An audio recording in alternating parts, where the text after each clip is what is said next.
A very pleasant morning to everyone. On behalf of Coastal University Murray, I warmly welcome you all to the very important session titled Technical Writing and Generative AI, organized under the Transnational Synergy Project, a UK-Pakistan academic collaboration initiative funded by the British Council. We will begin our session with the recitation of Holy Quran. So I would like to invite Dr. Ibrahim to please come here and recite some verses from the Holy Quran. Thank you.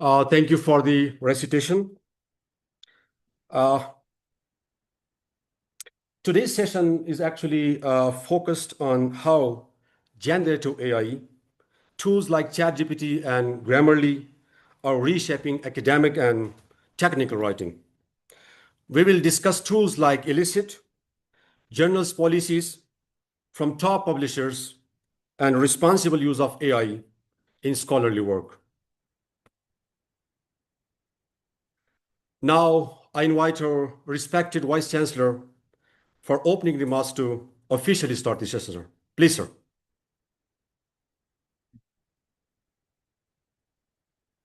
Bismillahirrahmanirrahim. मेरे ख्याल में आवाज आ रही है जी जी respected doctor Mehdi Hasan साहब और माफ कर दिया अस्सलाम वालेकुम गुड मॉर्निंग सबसे पहले तो मैं रियली थैंकफुल हूँ डॉक्टर मेहदी हसन साहब को सॉरी डॉक्टर वासिक जो हमारे पुराने बहुत ही पुराने कलीग भी समझ लें या जो समझ इनके साथ हमारी रफाकत बड़े लॉन्ग टाइम से है जो कि बेसिकली इस प्रोजेक्ट के रोएरवान और क्योंकि ये यूके बेस्ड डॉक्टर बिलाल वहाँ से देख रहे हैं पाकिस्तान बेस्ड इस डीएनई प्रोग्राम को डॉक्टर वासिक ही देख रहे हैं तो मैं आप दोनों का बहुत शुक्रगुजार हूँ कि आपने कोई साल यूनिवर्सिटी को भी कंसिडर किया इस प्रोग्राम के लिए और फार्मली हम अब इसका हिस्सा भी बन चुके हैं और दूसरा faculty you are also welcome.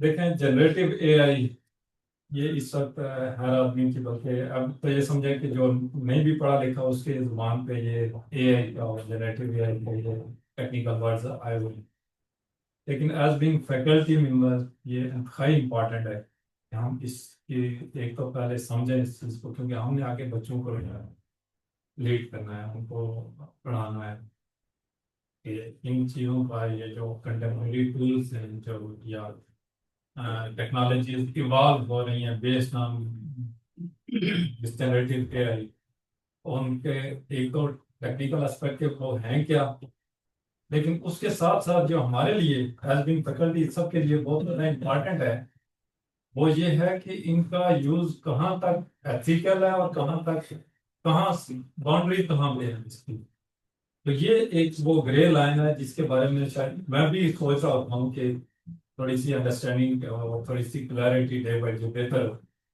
क्योंकि मिसाल के तौर पर आप एक पेपर लिख रहे हैं आप स्टूडेंट को देते हैं कि जी ये आप असाइनमेंट लेके आए या इवन पेपर जो कि पीयर रिव्यू से गुजरता है अभी भी बहुत सारे ऐसे टूल्स है डे बाई डे नए नए टूल्स एआई के बेस पे जनरेट हो रहे हैं तो you can't filter it out कि whether this is human generated और AI generated.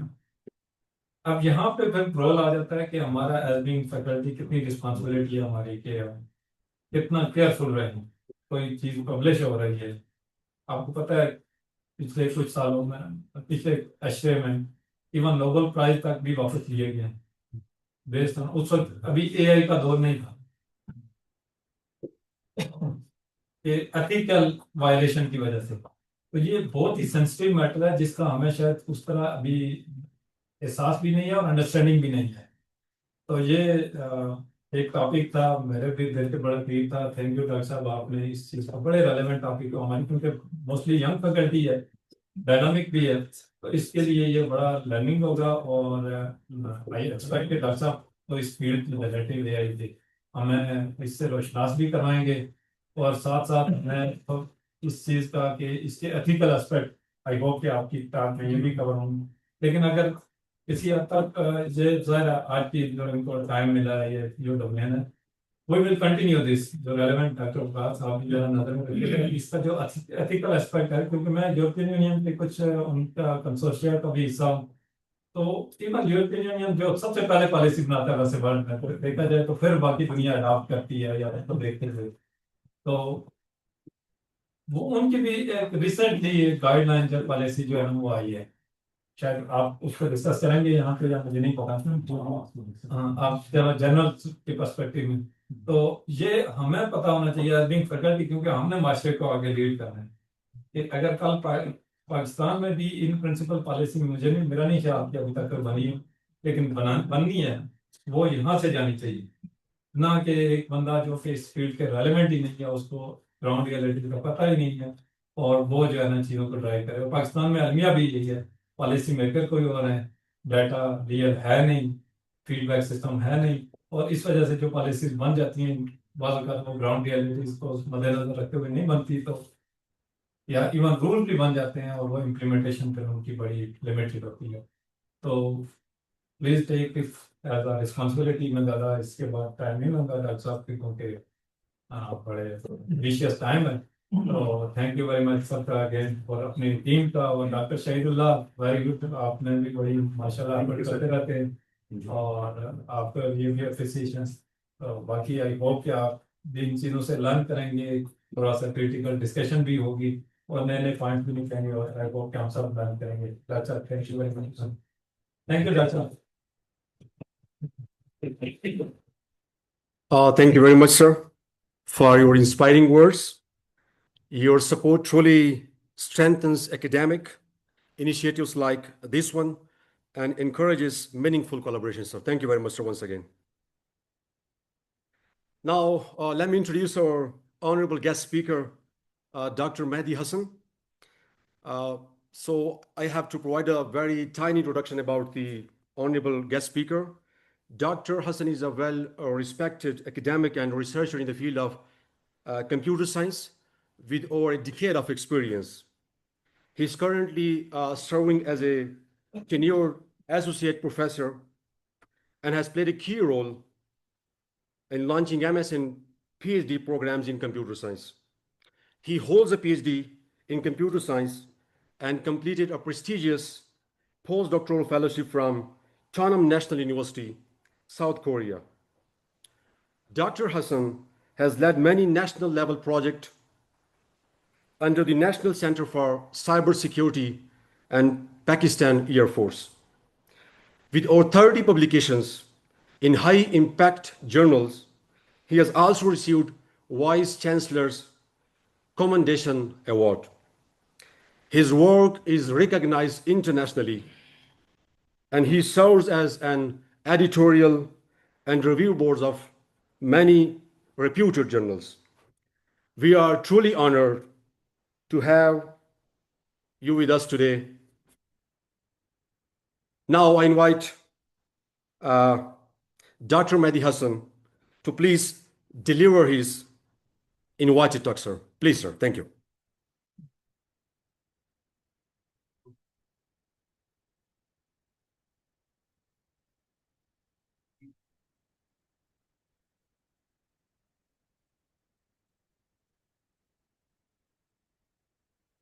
Assalamu alaikum. Thank you very much, sir, for inviting me here at Kosar University. It is really a good place, and weather is also very fine. Sir, today's talk is about technical writing and generative AI. So here is agenda point of today's talk. First, small introduction, and then about the language models, and specifically about the large language model. So I will not go into detail of that large language model because I don't know that all the faculty members and participants belong to computing or some other fields as well, but some brief introduction is also there. If someone is interested, then there are many data available from where we can easily explore it. And then in a large language model, we will explore that how this the language model works, and then after that, the journal policy. These are very important. That how journals are looking the generative AI as well. So in recently, as you have seen that in social media as well, so there are some viral posts for there. So in the start of the introduction or even the abstract, so some words were mentioned. Okay, sure, we can generate it. So I don't know that the publication exists, but I think they also make some rectified measure as well. Exists, yeah, मैंने check की थी. So some journals I have just selected their editorial policy about the generative AI, including the publishers of Elsevier, IEEE, Springer, and Taylor and Francis. So after that, the use of generative AI, that how we use generative AI, and then as chancellors have said that this is a very thin line that about its use of generative AI in ethical. So this is the ethical and this is non-ethical. At this point, we don't know that in near future what will happen, but at this point we will talk that this much of AI or generative AI we can use and this much we can't use. And I will explore some case studies about the use of generative AI. Sir वो उसकी आप है इधर on है जो recording चल रही है ना उसकी ऑन जी. And then there are some case studies. Specifically, when someone enters into research, the main part is about the literature review or the literature survey. From literature survey, we can formulate the problem statement and then hypothesis establishment of hypothesis. Everything is there. That we find the gap, research gap as well. So I will consider a tool known as Elicit. So the Elicit has a free and a premium version. So if you use a free version, then it cover maybe 10 to 15 research papers. From those research papers, so it can you see the give you some research gaps, some findings, some facts. So you can then inspire from the results and then move forward. And then from Grammarly, there is also a case study of one of my PhD student. He is about to complete his PhD. So unfortunately, he was using the add-on of a Microsoft Word, the Grammarly add-on. It was a paid version. And then Grammarly was suggesting, okay, you can replace this text. This is better one. It's cohesion and everything is fine. You can replace this one. So he just replaced. And after that, when he checked the Turnitin, checked from Turnitin, so the AI similarity was very high. It was about, I think, 64%. And he was very confused and he called me, sir, what happened to this? So he then actually rephrased all of his research of his article and then submitted to for the publication. So actually this is important that how much we utilize these tools like Grammarly and then ChatGPT, etc. And the amount of text that I will explain these two. And then there will be finally a conclusion and then question answer session. So during the presentation, if you have some questions, then you can ask the question as well, no problem. So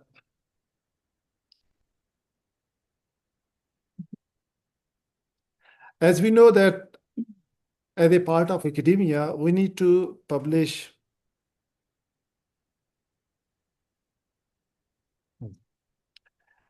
as a part of academia, we need to publish. We need to publish research paper, some dissertation, some reports, etc.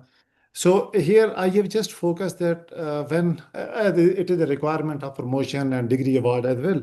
So the publication, the technical writing are divided into 4 categories. I just categorize these. First one is the journal paper, which is the most important. So that's why I considered here. So journal paper, as all we know that it has a title, abstract, introduction and background, literature, the proposed methodology, experimental results, discussion, conclusion, and finally the references. And then the technical writing might be the thesis dissertation, a report, project statement, project specification, design memo, proposal reports, etc. So all of these belongs to technical writing, but our focus is, of course, about the journal publication or the journal paper. So when we write a journal paper, just a graphical representation that the organization of a research paper is that introduction, procedure, and discussion. So from introduction, we go from generalized to particular, from general to particular, and then the procedure, and then discussion from particle to general. So they say the organization of a research paper. I'm sure all of you know about it, that how to write a journal paper and what are the basic steps of a journal paper. So actually in different areas, as you know, that in science and in social sciences, so this might be some differentiation, but overall procedure is same. Now coming toward the large language model. Before large language model, we need to study the language model. So this is a graphical representation of a language model. Let's suppose we have a text, I want to. So these are the possibilities. Okay, given a sequence of words, so far we call it a context, and there is need to predict what comes next. So actually this is not new concept. I will show some examples in next slide. So I write here, I want to, and then the next word prediction is that I want to play, I want to swim, eat, etc. So these are the probabilities. Let's suppose. So I want to, these are the possibilities. And then again, these are the then next level possibility. So these are the, we can say the given sequence of words, and then we need to predict the next word. So this concept is not new. Actually, there are the probability at backend language model. These are the probability. The language model assigns probabilities to the sequence of words. Okay? Words, this W stands for a word, W and W2 up to WL. So it is convenient to decompose their probability using the chain rule. The technical person who actually knows the probability, etc., knows better that what are the chain rule, what are the basics of chain rule. But here, just for a generalization, so probability of word actually is depending upon the probability of some other word, some conditional probability that are also involved. So finally, at P of W, this one will be the final probability that these are the chances that let's suppose after these 2, 3 are sequence of word, this word will be the next predicted one. So these conditional probability and these chain rules reduce the language modeling problem to the modeling the probability of a next word given the history of preceding words. So given the history, as do you know, sir?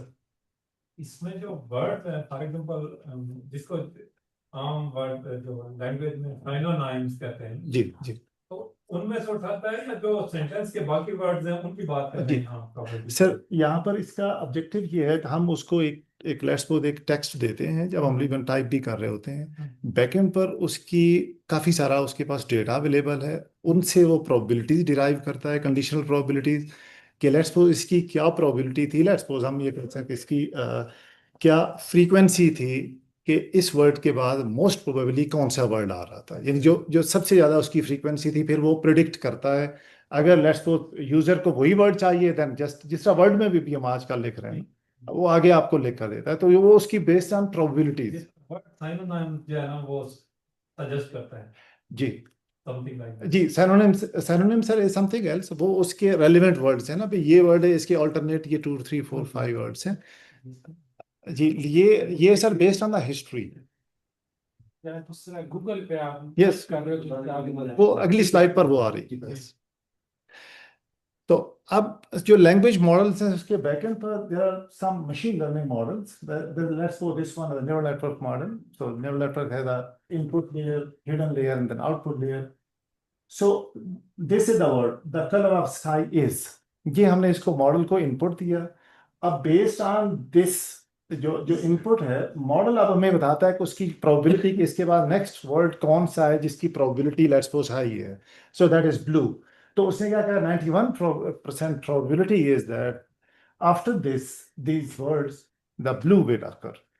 क्योंकि उसके backend पर जो data है, यदि ये सारा का सारा ये जो आंसर देख रहे हैं लैंग्वेज मॉडल, इसके बैकएंड पर पूरे का पूरा डेटा है जिसकी बेस पर इसके वेट्स ये मॉडल ट्रेन हुआ, और ट्रेन होने के बाद फिर उसने जाकर प्रोबेबिलिटी दी कि ये वर्ड है जिसकी प्रोबेबिलिटी लेट्स सपोज मैक्सिमम है, उस मैक्सिमम प्रोबेबिलिटी वाले वर्ड को वो हमें शो कर रहा है। और ये जो मॉडल होता है ये किस बेस पे चूज करते हैं इसका, ये जो है सर जी, सर ये जो हमारे पास है जो लैंग्वेज मॉडलिंग में ये जो सामने लिखा हुआ है, ये न्यूरल नेटवर्क्स का मॉडल है सर, जिसमें जस्ट लाइक ह्यूमन ब्रेन में बहुत सारे न्यूरॉन्स हैं आपस में कनेक्टेड हैं सिनेप्टिक वेट से।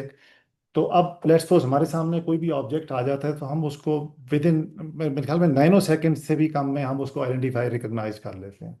क्यों? क्योंकि हमारे माइंड में ऑलरेडी उसके बारे में एक कॉन्सेप्ट आ चुका, हमारा माइंड ट्रेन हो चुका। तो अब जो न्यूरल नेटवर्क्स के ये जो मॉडल है सर, ये उसी ब्रेन से इंस्पायर्ड है, और उससे हमने इसको इसकी ये जो कनेक्शन देख रहे हैं, ये बेसिकली उसके वेट्स हैं। उस वेट को उसने अब लर्न कराया based on the given data, जो उसके पास ऑलरेडी जो डेटा सेट अवेलेबल था उसकी बेस पर उसने उसको ट्रेन किया, इसके वेट अपडेट किए, ऑप्टिमाइज किए। उसके बाद उसको जब हम देते हैं उसकी रिकॉग्निशन होना है ना टेस्ट, यानी जब हम उसको इनपुट देते हैं वेट ऑलरेडी उसके ट्रेन हो चुके हैं, उसके बाद वो फौरन हमें उसकी प्रोबेबिलिटी रिटर्न करता है कि भाई इसकी ये प्रोबेबिलिटी है। तो ये हम कन्वेंशनल वे में कर रहे थे। अब जो नॉन कन्वेंशनल हैं, जिसको हम कहते हैं जो recent known as the large language model, वो भी नेक्स्ट स्लाइड आएगी, मैं आपको बताऊंगा कि उसमें क्या ऐसी चेंज है जिससे हमें कन्वेंशनल से नॉन यानी जो रिसेंट जो जो जीबीटीज वगैरह हैं उन पर हमें आना पड़ा। सो जी सर, सर जी जी प्लीज थोड़ी सी मेरी भी क्लैरिटी हो जाए। एक क्या मशीन लर्निंग, जी। मशीन लर्निंग डाटा से लर्न करती है, यस सर, नंबर्स, बिल्कुल लैंग्वेज मॉडल्स में वर्ड्स आ गए हैं उसकी लर्निंग जी। बिल्कुल बिल्कुल ऐसे सर, उसका जो डेटा है वो वर्ड्स है। और पहले जो नॉर्मल मशीन लर्निंग है that was learning from the data numbers या इस तरह जी के बिल्कुल बिल्कुल ऐसे। तो सर ये जो वर्ड्स है ना, ये जितना भी हमारे पास लिखा हुआ है बैकएंड पर, ये सारे के सारे दोबारा नंबर में कन्वर्ट होते हैं। क्योंकि हमारे पास कोई ऐसा यानी अभी तक कोई कोई ऐसा मॉडल डेवलप नहीं हुआ जो जस्ट इन वर्ड्स को लेकर चल रहा हो। उसके बैकएंड पर नंबर्स हैं, उसकी एम्बेडिंग्स होती हैं, उसकी फ्रीक्वेंसीज काउंट होती हैं, TF-ID, बहुत सारा उसके बैकएंड पर काम है जिसको हम कहते हैं फीचर्स। उनके वो नंबर्स करके उनके फीचर वही न्यूमेरिक में ही कन्वर्ट करते हैं, और फाइनली वो फिर जाकर यानी वो चेंज होते हैं। अच्छा, so if someone is interested to create his or her own language model, तो उसके अंदर ये 3 स्टेप्स हैं जिसको जस्ट मैंने समराइज कर दिया। Step 1, collect a very large corpus. ठीक है, यानी उसके लिए यानी जितना डेटा हमारे पास ज़्यादा होगा उतना मॉडल की परफॉर्मेंस बेहतर होगी और उतना उसकी एक्यूरेसी अच्छी होगी। अब मैं नेक्स्ट स्लाइड पर कुछ आपको थोड़ी सी चीज़ें बताऊंगा कि जो जनरेटिव मॉडल्स हैं उनके लिए कितना डेटा चाहिए था, और कितना उनकी जो जो जिसको हम कहते हैं ना उसकी जो कंप्यूटेशनल रिक्वायरमेंट कितना थी फॉर ट्रेनिंग। हम वैसे बड़ी इजीली जस्ट हमने प्रॉम्प्ट लिखा, everything is there, but backend पर जस्ट थोड़ा सा आइडिया देने के लिए कि ये कितना बड़ा जो है ना उसके बैकएंड पर एक सिस्टम है जो वर्कआउट कर रहा था। ये स्क्रीन जस्ट सर मैं स्क्रीन शेयरिंग स्टॉप हुई है, दोबारा मैं कर लूँ ताकि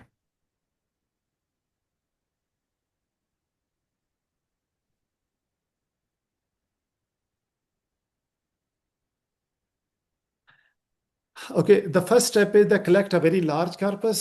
विकीपीडिया, बुक स्टैक और फ्लो, बहुत जितना जहाँ जितना भी डेटा है सारे का सारा लेट्स सपोज अगर हमारे पास आ जाता है तो बहुत ही आउटस्टैंडिंग, यानी सिग्निफिकेंटली लार्ज डेटा हमें चाहिए। सोशल मीडियाज हैं, गिटहब, रेडिट, मुख्तलिफ जो सोर्सेज हैं डेटा के वहाँ आ सकते हैं। So step number 2 is ask language model to predict the next word in a sentence.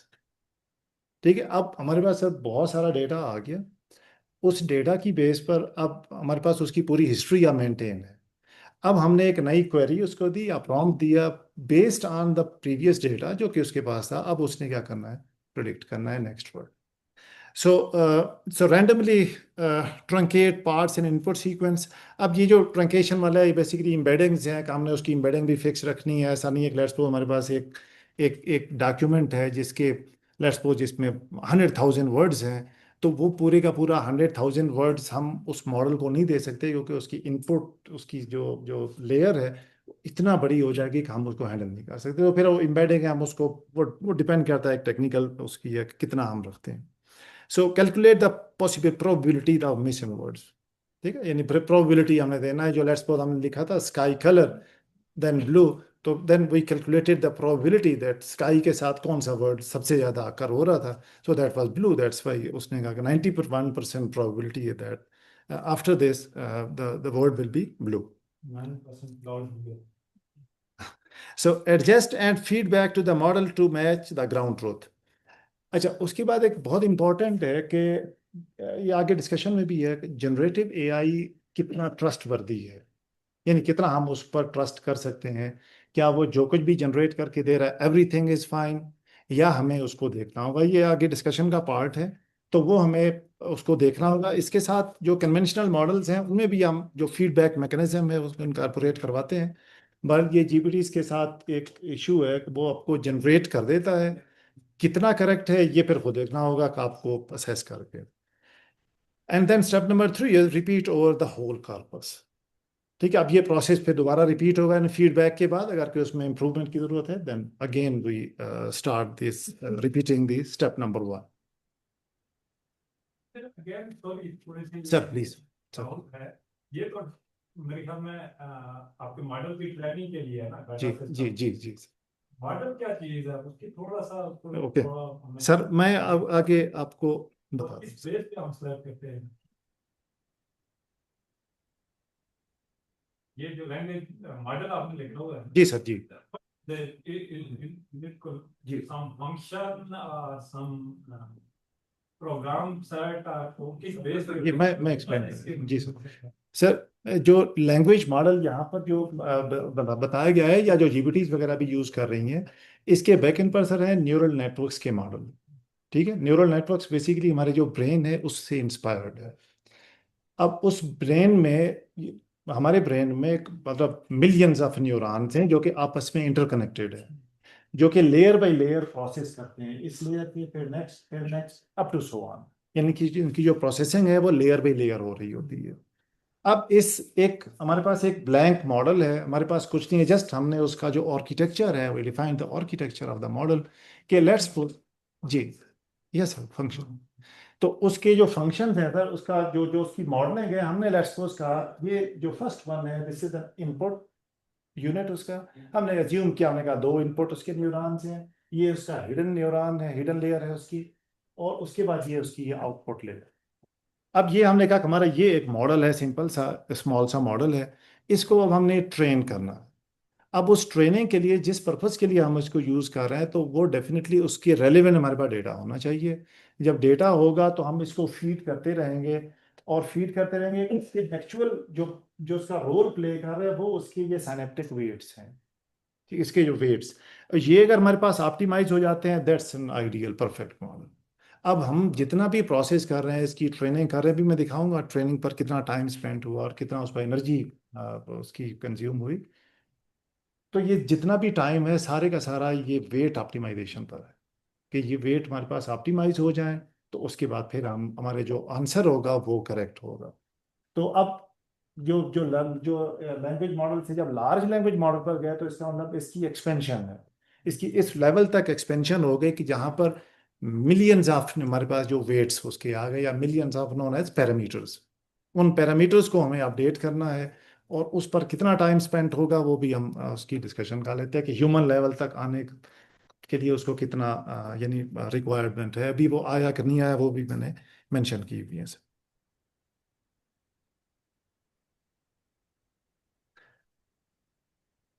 अच्छा, अब लैंग्वेज मॉडल की जस्ट थोड़ी सी अंडरस्टैंडिंग आगे पे कैसे काम कर रहा है, from language models to large language models.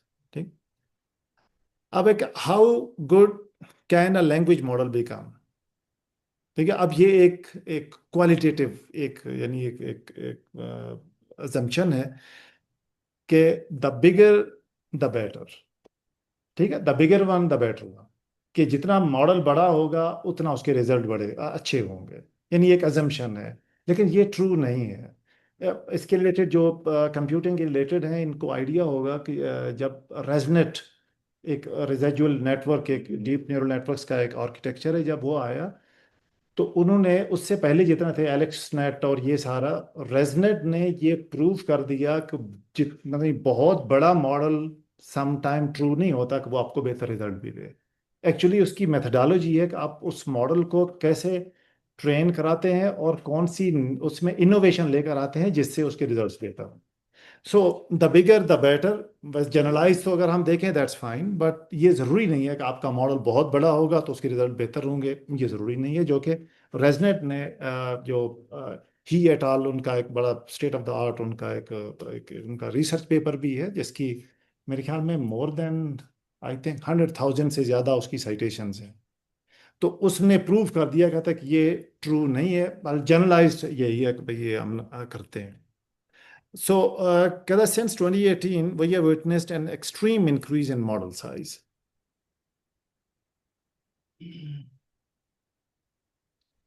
तो ये एक डायग्राम है जिसको जस्ट उसकी जो नंबर ऑफ पैरामीटर्स पर, नंबर ऑफ पैरामीटर्स क्या है, जो कि जो लेयर्स हम अभी देख रहे थे ना, इनपुट से हिडन, हिडन से आउटपुट, जो सिनेप्टिक वेट्स थे बेसिकली, वो हमारे क्या पैरामीटर्स हैं।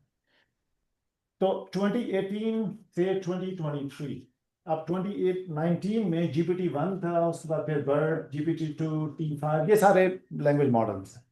GPT-3, उसके बाद PLM, उसके बाद GPT-4। अब GPT-4 को सब देखें, वर्टिकल एक्सिस पर इसके हैं नंबर ऑफ पैरामीटर्स। अब GPT-4 के नंबर ऑफ पैरामीटर्स हैं 10⁻12।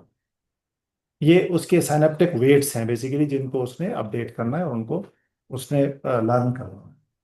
और जो रैट ब्रेन है उसके हैं जो जो नंबर ऑफ पैरामीटर, ये नंबर ऑफ न्यूरॉन्स, उसके जो सिनेप्टिक वेट्स हैं उनके 10⁻11। व्हेयरएज जो ह्यूमन ब्रेन है जिसमें एस्टिमेटेड है, अब दायरे ये कंफर्म नहीं है, एक एस्टिमेटेड फिगर है, दैट इज 10⁻14। ठीक है, ये ह्यूमन ब्रेन है। अभी भी जीपीटी को अगर हम देखें तो ह्यूमन ब्रेन से काफी कम है ना in term of number of parameters. तो अब इन नंबर ऑफ पैरामीटर्स जितना हमारा, यानी इसका मॉडल बड़ा होता गया, नंबर ऑफ पैरामीटर्स के बढ़ते गए, और साथ साथ उसकी फिर रिक्वायरमेंट भी बढ़ती गई, एनर्जी रिक्वायरमेंट बढ़ती गई, और उसके बाद उसकी ट्रेनिंग। Ji please. मैं सोच रहा हूँ कि इतने कनेक्शन हमारा है ह्यूमन ब्रेन में है, तो फिर लोग इतना स्टूपिड कर व्यवहार करते हैं। अच्छा, गलत नहीं बोल रहे हैं, गलत नहीं बोल रहे। जो भी लेट्स से पेपर लिखने बैठे हम, जो भी सेंटेंस लिखेंगे वो तो वो सब कुछ एआई जनरेटेड कर देगा, तो प्लेजरिज्म तो 100% है, वो कभी खत्म ही नहीं हो सकता। सर ये है बेसिकली इसकी यूटिलाइजेशन ना, कि हम कितना इफेक्टिवली हम यूटिलाइज करते हैं, वरना ह्यूमन ब्रेन से तो मैच नहीं। रिसर्च नहीं करेंगे हम हाउ टू यूज देम। हाँ, उस पर तो हम कर रहे हैं ना। वो पहचानता है तो आप जरा को पहचान। एग्री।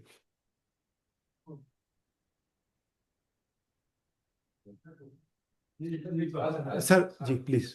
अच्छा सर, ये कहते हैं कि एआई पहले से है ना, बहुत पहले, इस तरह हम डॉक्यूमेंट्रीज में देखते हैं कि द फादर ऑफ एआई या जिस तरह। तो जब ये मॉडल आया चैट जीपीटी का, तो इसमें ऐसा क्या था कि ये इतना मशहूर हो गया या इतना इफिशिएंट है as compared to previous models? Okay हालांकि एआई तो पहले से था, जी, जी। लेकिन बूम इसको कैसे मिला ChatGPT? सर इसके 2-3 रीजंस हैं हमारे पास। जो एआई बिल्कुल काफ़ी अरसे से है, जिसको यूज़ भी किया जा रहा था, और ये जो न्यूरल नेटवर्क्स हैं इसका तो बहुत पुराना इसका कॉन्सेप्ट है। इवन जो हमारे पास है मैकॉलेक-पेट न्यूरॉन, ये तो 60 से पहले के हैं। ठीक, तो मसला ये था उस वक्त तक जो GPT-1, और ये आप देखें ना GPT-1 2019 से स्टार्ट है, उससे पहले यानी 2012 या 13 में हमारे पास आया था डीप न्यूरल नेटवर्क्स आकर, उसने मतलब एक बूम उसने क्रिएट किया। उसने क्यों किया? क्योंकि उसने कहा उसके पास जो जीपीयूज हैं, यानी उस मॉडल को ट्रेन करने का जो इक्विपमेंट है वो उसको अवेलेबल हो गया। अब उससे पहले आप खुद देखें ना, जब हम यूज़ करते थे, अब तो बड़ी स्मॉल सी है, इवन के पिछले दिनों वो एक मैं देख रहा था जो हमारे पास कोई पता नहीं कितना 28 या पता नहीं 32 MB की एक डिस्क थी, वो इतना बड़ी थी कि उस पर लेकर जा रहे थे ट्रेन के थ्रू। अब आप देखें जीबीज की है तो हमारे पॉकेट में कोई मसला नहीं। यानी उनके पास वो इक्विपमेंट बेहतर नहीं था। उस बेहतर इक्विपमेंट ना होने की वजह से उसकी ट्रेनिंग उस लेवल तक नहीं हुई जिस लेवल तक वो उसके जो आउटस्टैंडिंग या efficient result. So basically it was large data set. इसमें इसको डाटा सेट नहीं। हैंडलिंग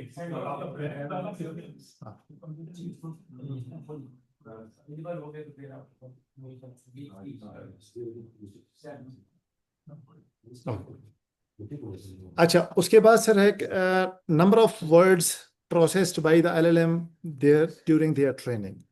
अब ये एक बड़ी इंटरेस्टिंग डायग्राम है। सो अभी तक जो ऑल एक एस्टिमेटेड फिगर है, all human written text that is 10 to the power 13 number of words हैं। और जो GPT-4 ट्रेन हुआ है वो अप्रोक्सीमेटली यानी 10 to the power 12 से ग्रेटर है। यानी अभी भी कुछ ऐसा पार्ट है जो स्टिल मतलब मिसिंग है। अब ये हो सकता है उसकी वहां तक एक्सेस ना हो, बहुत सारे इसमें रीजंस हो सकते हैं। बहरहाल जीपीटी की आप ट्रेनिंग देखें तो ये कितने वर्ड्स पर जाकर ट्रेन हुआ। अब इतने जब वर्ड्स आ गए ना, इसका मतलब इफेक्टिवली डेटा है, जब इतना डेटा उसके पास आ गया तो फिर वो प्रोबेबिलिटीज को भी आप याद करें ना, थोड़ी देर पहले जस्ट हम देख रहे थे कि अब उसने फ्रीक्वेंसी देखनी है और देखना है कौन सा वर्ड किस तरह कैसे अपीयर हुआ। अब उसकी जो प्रोजेक्ट चूंकि उसके पास डेटा काफ़ी बड़ा है तो उसकी जो प्रिडिक्शन है वो भी बहुत बेहतर होगी और है भी काफ़ी सारी। जब हम ब्रेन लेवल को क्रॉस कर जाएगा ये चैट जीपीटी, क्योंकि आपने एक थ्रेशोल्ड दिखाया है ना, तो सर उसके बाद तो फिर जो मुझे समझ नहीं आ रही कि प्लेजरिज्म, मतलब वो फिर जैसे सर ने भी रेस किया, प्लेजरिज्म तो आएगा ही आएगा। आप कैसे उसको, मतलब मैं कनेक्ट नहीं कर पा रही इस चीज से ओके। कि आप कितना के रिमूव कर लेंगे जब चैट जीपीटी हर चीज एआई उस मॉडल में वो है, वो सेंटेंस स्ट्रक्चर्स हर चीज तो आप कितना के उसको रिफ्रेश कर लेंगे। और once it cross that human threshold level जो उसका ब्रेन का, उसके बाद प्लेजरिज्म को आप कैसे टैकल करेंगे? अच्छा, अब प्लेजरिज्म के रिलेटेड भी अभी रिसेंटली मेरी एक बात हो रही थी यूके के एक प्रोफेसर से, तो उन्होंने कहा कि जो IEEE है ना, पब्लिशर IEEE आप सब जानते हैं, तो IEEE वालों का जो कहता है कि उनके प्रेसिडेंट से मेरी बात हो रही थी तो उसने कहा कि अब ना इसका हम थोड़ा सा इसको चेंज कर रहे हैं। पहले तो इनिशियली उन्होंने कहा जी बिल्कुल भी हम एक्सेप्ट नहीं करेंगे। अब उन्होंने कहा मैं आगे दिखाऊंगा आपको, उन्होंने कहा आप डिक्लेयर करें। हो सकता है कि इन नियर फ्यूचर हम कहता है कि उसको थोड़ा सा और रिलैक्स कर दें। लेकिन मसला इसके रिलेटेड ये है कि आप जितना भी ये हो जाए ना, यानी ये जो एडवांस हो जाए, जो ह्यूमन लेवल की जो रीजनिंग है, खासतौर पर जो जर्नल का एक सेक्शन मैंने दिखाया था मेथडोलॉजी का, वो उस मेथडोलॉजी के सेक्शन को वो नहीं अभी कर पा रहा। ठीक है, इस पर अपने खुद भी एक्सपेरिमेंट किए, जो वो उस पर जो रीजनिंग करना और जो आपका जो डेटा है उसको कंपैरिजन करना, उसकी जो उसकी एनालिटिक्स फाइंड करना, वो अभी तक नहीं है। आपको टेक्स्ट बड़ा अच्छा लिखकर दे देगा, आपको लिटरेचर भी अच्छा करके दे देगा, बट वो अभी स्टिल मिस है। अच्छा, उसके बाद नेक्स्ट ये है कि हम मतलब जैप GPT वगैरह जो भी हैं हम वेरी इजीली प्रॉम्प्ट देकर हम देखते हैं, तो उसके बैकएंड पर देखें कि उसकी जो LLM ट्रेनिंग प्राइस कितना उनको पे करना पड़ी। ये जस्ट डायग्राम उसकी प्राइस की रिलेटेड है। वर्टिकल एक्सिस पर हमारे पास है प्राइस इन USD और हॉरिजॉन्टल एक्सिस पर है ईयर 2022। और यहाँ पर आप देखिए तो LLM training price at the time of their creation, यानी जब उस मॉडल को क्रिएट किया गया, जिस तरह लेट्स सपोज ओपन एआई ने उसको क्रिएट किया तो उसको कितना प्राइस उसकी स्पेंड करना। ठीक है, ये ट्रेनिंग के लिए है, क्योंकि इसका सारा जितना भी इसकी जो कंजम्पशन है या जो इसकी रिसोर्स रिक्वायरमेंट है उसकी ट्रेनिंग पर एक्सट्रीमली हाई है। उसके बाद जो उसकी टेस्टिंग है वो इतना नहीं है, पर उसकी ट्रेनिंग के लिए बहुत टाइम चाहिए। ओके, सो अब हम आते हैं कि हमने थोड़ा सा आइडिया हो गया कि भाई हमारे पास जो जीपीटी है ये किस तरह से, उसकी ट्रेनिंग किस तरह, LLM और जो लैंग्वेज मॉडल की भी हो गया। नाउ व्हाट्स ए जनरेटिव AI। ठीक है, जनरेटिव में हमारे पास दो पार्ट है, जनरेटिव एंड AI। कि मतलब कुछ जनरेट हमें कर दे, ऑटोमेटिकली कर दे, यानी बेस्ड ऑन सम AI। तो यही है, कहता है क्रिएट न्यू कंटेंट। कंटेंट आप कोई भी हो सकता है, ऑडियो हो सकती है, उसके बाद ये है कोड, इमेजेस, टेक्स्ट एटसेट्रा, कुछ भी हो सकता है। और AI को यूटिलाइज करते हुए ऑटोमेटिकली उसे जनरेट करो। ठीक है, यानी हमारे पास कोई ऐसा सिस्टम हो, ऐसा मैकेनिज्म हो जो क्या करे, कंटेंट को ऑटोमेटिकली जनरेट कर दे, तो उसको हम कहेंगे जनरेटिव। अब वो जो एआई है, आर्टिफिशियल इंटेलिजेंस, ये वही लार्ज लैंग्वेज मॉडल्स हैं जो कि भी हम थोड़ा सा उनके बारे में देख चुके, कि उनको हम कहें कि इंस्ट्रक्शन दें कि ये हमें कर दे, तो वो हमें जनरेट करके रिटर्न कर दे। अच्छा, generative AI concept is not new. ठीक है, ये बहुत सारे उससे पहले भी यूज़ होता है, जिस तरह आप इंस्ट्रक्शन देते हैं सेल फोन वगैरह पर कि भी मेरे लिए अलार्म सेट कर लो, या इवन कि अगर अलेक्सा आप यूज़ करते हैं या की हो, तो उसमें भी है, आप उसको इंस्ट्रक्शन दे दें मेरे लिए लेट्स सपोज फलां चीज़ दे दो, मेरे लिए न्यूज़ ब्रीफ के दे दो। मेरे पास भी अलेक्सा पड़ी हुई है, तो उसको कभी कभी मैं भी यूज़ कर रहा होता हूँ। तो सुबह सुबह न्यूज़ ब्रीफिंग, और उसके बाद वेदर, उसके बाद बाकी जो भी अलार्म उसको सेट करें भी फलां टाइम पर मुझे रिमाइंड करा दें। So everything is there. तो इसका मतलब कि ये कंसेप्ट नया नहीं है, just due to some reason, उसमें एक तो रिसोर्स और उनकी जो इक्विपमेंट की भी बात थी, उसके बाद उसको जब कंबाइन किया तो फिर इन्होंने उसको फर्दर यानी रिफाइन किया। गूगल में भी आप देखते हैं, गूगल में जब आप हम कोई भी क्वेरी देते हैं सर्च के लिए, तो वो नीचे सजेशंस आती हैं। अब ये सजेशन जो आ रही हैं बेसिकली ये कहाँ से आ रही हैं, उसके पास चूंकि जो सर्च डेटा सारा अवेलेबल है, जो लोगों ने क्वेरीज की हैं, तो मोस्ट प्रोबेबली जो जो क्वेरी सबसे ज़्यादा हुई है बेस्ड ऑन द इनपुट, वो आपको सजेस्ट करता है कि भाई आप ये करना चाहेंगे, ये देख ना, ये सैन फ्रांसिस्को, ये सारी चीज़ें उसके सामने जस्ट आती जा रही हैं। तो इसका मतलब कि ये जो कंसेप्ट है यूटिलाइज हो रहा था, लेकिन उस मैसिव स्केल पर या लेवल पर नहीं हो रहा था जिस लेवल पर उसको अभी जो हम उसको यूज़ कर रहे हैं।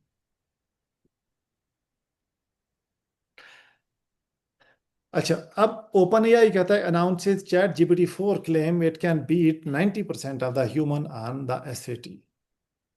ठीक है, ये उनका आप क्लेम। अब चैट जीपीटी कहता है जो 4 है, AI gets top marks in law medical exam, open AI claims.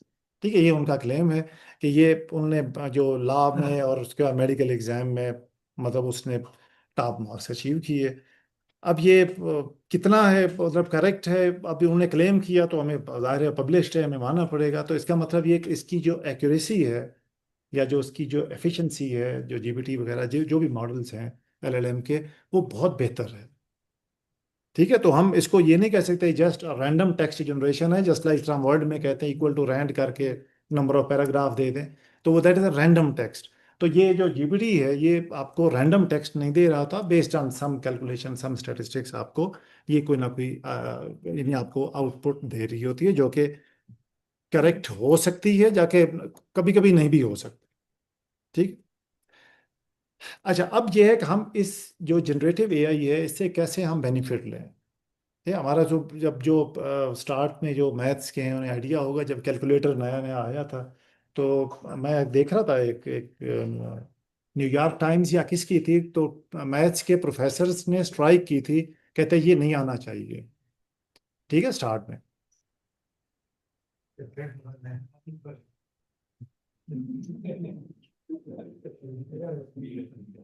तो अब जब ये जीपीटी आया तो इस वक्त भी काफ़ी सारी जो ना रिजर्वेशंस हैं, हम सब की रिजर्वेशंस हैं कि हमें मतलब ये स्टूडेंट उसको यूज़ करते हैं, असाइनमेंट करते हैं, हम कोई भी असाइनमेंट देते हैं स्टूडेंट उस पर इनपुट नहीं करता, और जस्ट प्रॉम्प्ट करके, मेरे पास भी स्टूडेंट आते हैं, आपके पास भी आते होंगे, कहते हैं सर हमें रिकमेंडेशन लेटर लिख कर दे दें तो फलां जगह पर हमने भेजना है। मैं उन्हें कहता हूँ आप ना एक रिकमेंडेशन लेटर खुद अपनी तरफ से लिख कर ले आएँ, मैं उसमें मॉडिफिकेशन करूंगा, लेकिन शर्त ये है कि जीपीटी से नहीं लिखवाना, जो भी आपके अपने थॉट्स हैं वो लिख कर आना। तो वो अक्सर व बेशतर यही करते हैं, जीपीटी से जनरेट करके लाते हैं, फिर कहता हूँ आपके तो प्रॉम्प्ट में मे बी 30 सेकेंड से भी कम लगे हैं, मुझे इसको करेक्ट करने में 20 मिनट लग जाएंगे, तो लिहाजा आप इसको 2 या 3 दिन के बाद फिर आकर ले जाना। ठीक है, यानी इसको यूटिलाइज हो रहा है, और बहुत ही मतलब जिसको कहते हैं मैसिव लेवल पर यूज़ हो रहा है। और मैं रिसेंटली एक वीडियो देख रहा था, और उसमें उसने कहा मतलब हमारे बैकएंड पर एक कुछ आगे थोड़ा सा मेंशन मैंने किया हुआ है, जो हमारे माइंड में है ना, मतलब जिसको हम कहते हैं एक काम हमारे हम बल्कि हमारे माइंड में एक खौफ है कि ये अगर मैं कर रहा हूँ क्या ये ठीक है या नहीं है, और उस खौफ को की वजह से हम पे जनरेटिव एआई और इस तरफ हम जा रहे हैं, हम कहते हैं चलें आप इसने जनरेट हमें कर दिया, चलें आप ये ठीक होगा। जो कि हो भी सकता है, नहीं भी हो सकता। आज डॉक्टर साहब भी एक बात बता रहे थे कि अपनी ड्यूरिंग, डॉक्टर वासिक साहब कहते हैं during his under grade degree, एक स्टूडेंट आया, उसने मैथ्स का एक क्वेश्चन किया हुआ था, कोई 2 पेजेस का था, और स्टूडेंट का क्लेम तक बिल्कुल ये परफेक्ट है, टीचर ने उसको गलत किया हुआ था। तो उसके बाद फिर दोबारा जो स्टूडेंट ने कहा कि नहीं सर मैंने तो ठीक किया, उसने कहा कहाँ से तुमने किया, कहता है मैंने लेट्स सपोज एक की मेरे पास थी, उससे बिल्कुल 100% कॉपी एंड पेस्ट था, और कहता है उसको मेमोराइज था, ये गॉड गिफ्टेड थी।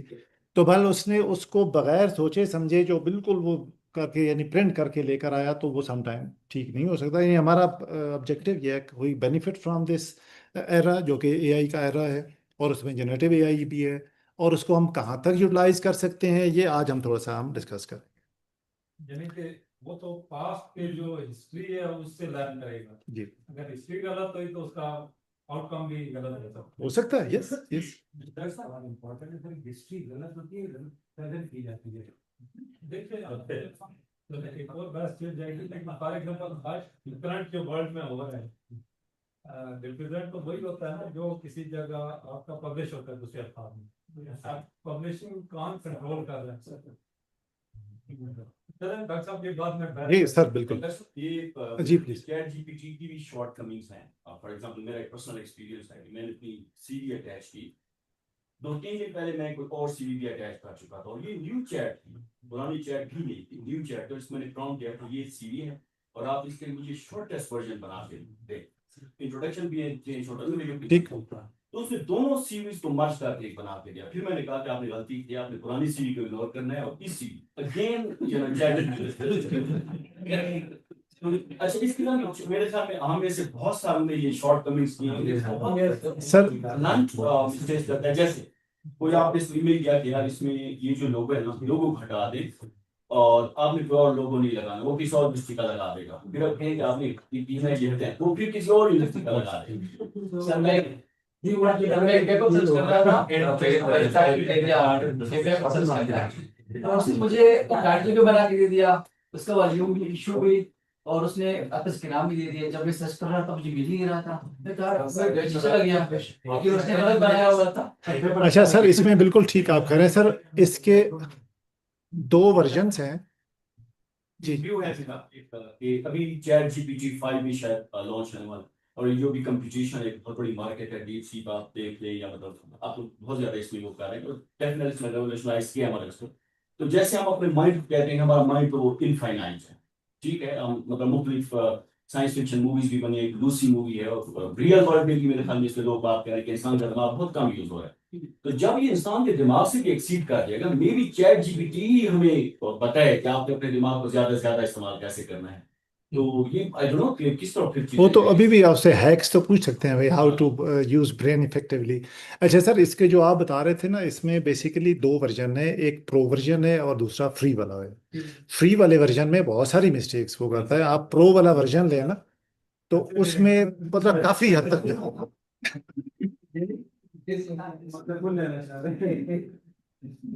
5,700 रुपये लग गए थे। हाँ वो फिर there is no free lunch, ये तो आपको पता ही।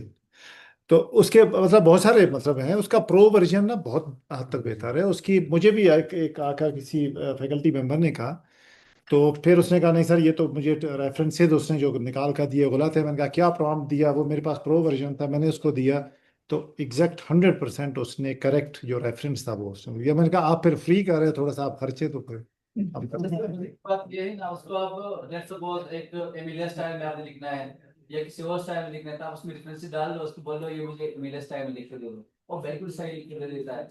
जी जी, ये तो उसके बड़े मतलब उसके लिए रिलेटिवली ये छोटे टास्क हैं। ये हमारे चैट का एक्सपर्ट जी जी नहीं अच्छा सर डिफरेंट है, जिस तरह चैट जीपीटी है या गूगल वालों का है या ग्रॉक है, गूगल जेमिनी। आपस में इनकी क्या डिफरेंस है या बेसिक सारा सेम है इनका? अच्छा इनका सर जो बेसिक स्ट्रक्चर है ना वो तकरीबन सेम है, वो तकरीबन सेम है। और बल्कि चैट ये जो गूगल का जेमिनी है, इसमें मेरा एक अंडर ग्रेड का स्टूडेंट भी अब गूगल जेमिनी में काम कर रहा है, अभी वो रिसेंटली यूरोप शिफ्ट हुआ है।